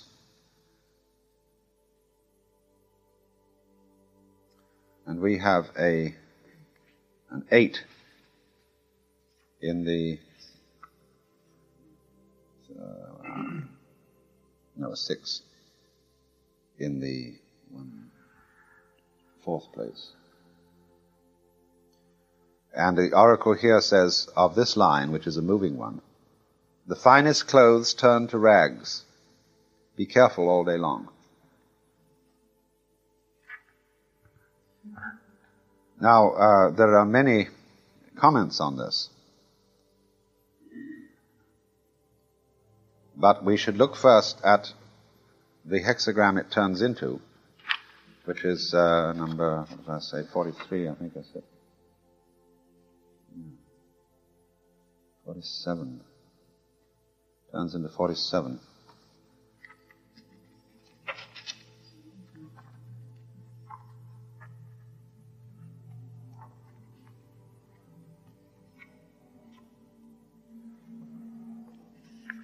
Well, the one it turns into indicates the direction of the motion of the... It turns into kun, which means oppression or exhaustion, with the lake above and the water below. The judgment is oppression, success, perseverance. The great man brings about good fortune, no blame. When one has something to say, it is not believed. The image. There is no water in the lake. The image of exhaustion. Thus the superior man stakes his life on following his will.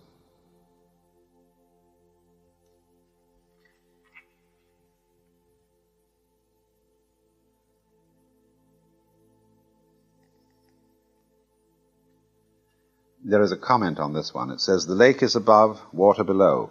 The lake is empty, dried up. In other words, the water flows out. Exhaustion is expressed in yet another way. At the top, a dark line is holding down two light lines. Below, a light line is hemmed in between two dark lines. The upper trigram belongs to the principle of darkness, the lower to the principle of light. Thus, everywhere superior men are oppressed and held in restraint by inferior men.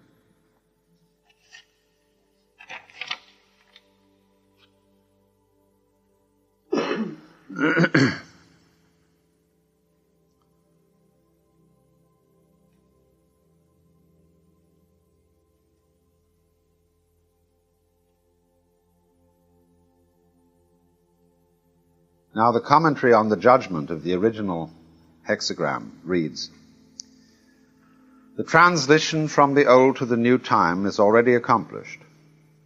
In principle, everything stands systematized, and it is only in regard to details that success is still to be achieved. In respect to this, however, we must be careful to maintain the right attitude. Everything proceeds as if of its own accord, and this can all too easily tempt us to relax and let things take their own course without troubling over details. Such indifference is the root of all evil. Symptoms of decay are bound to be the result. Here we have the rule indicating the usual course of history, but this rule is not an inescapable law. He who understands it is in position to avoid its effects by dint of unremitting perseverance and caution. And then the image, which is water over fire. When water in a kettle hangs over fire, the two elements stand in relation and thus generate energy. But the resulting tension demands caution. If the water boils over, the fire is extinguished and its energy is lost. If the heat is too great, the water evaporates into the air. These elements here brought into relation and thus generating energy are by nature hostile to each other. Only the most extreme caution can prevent damage.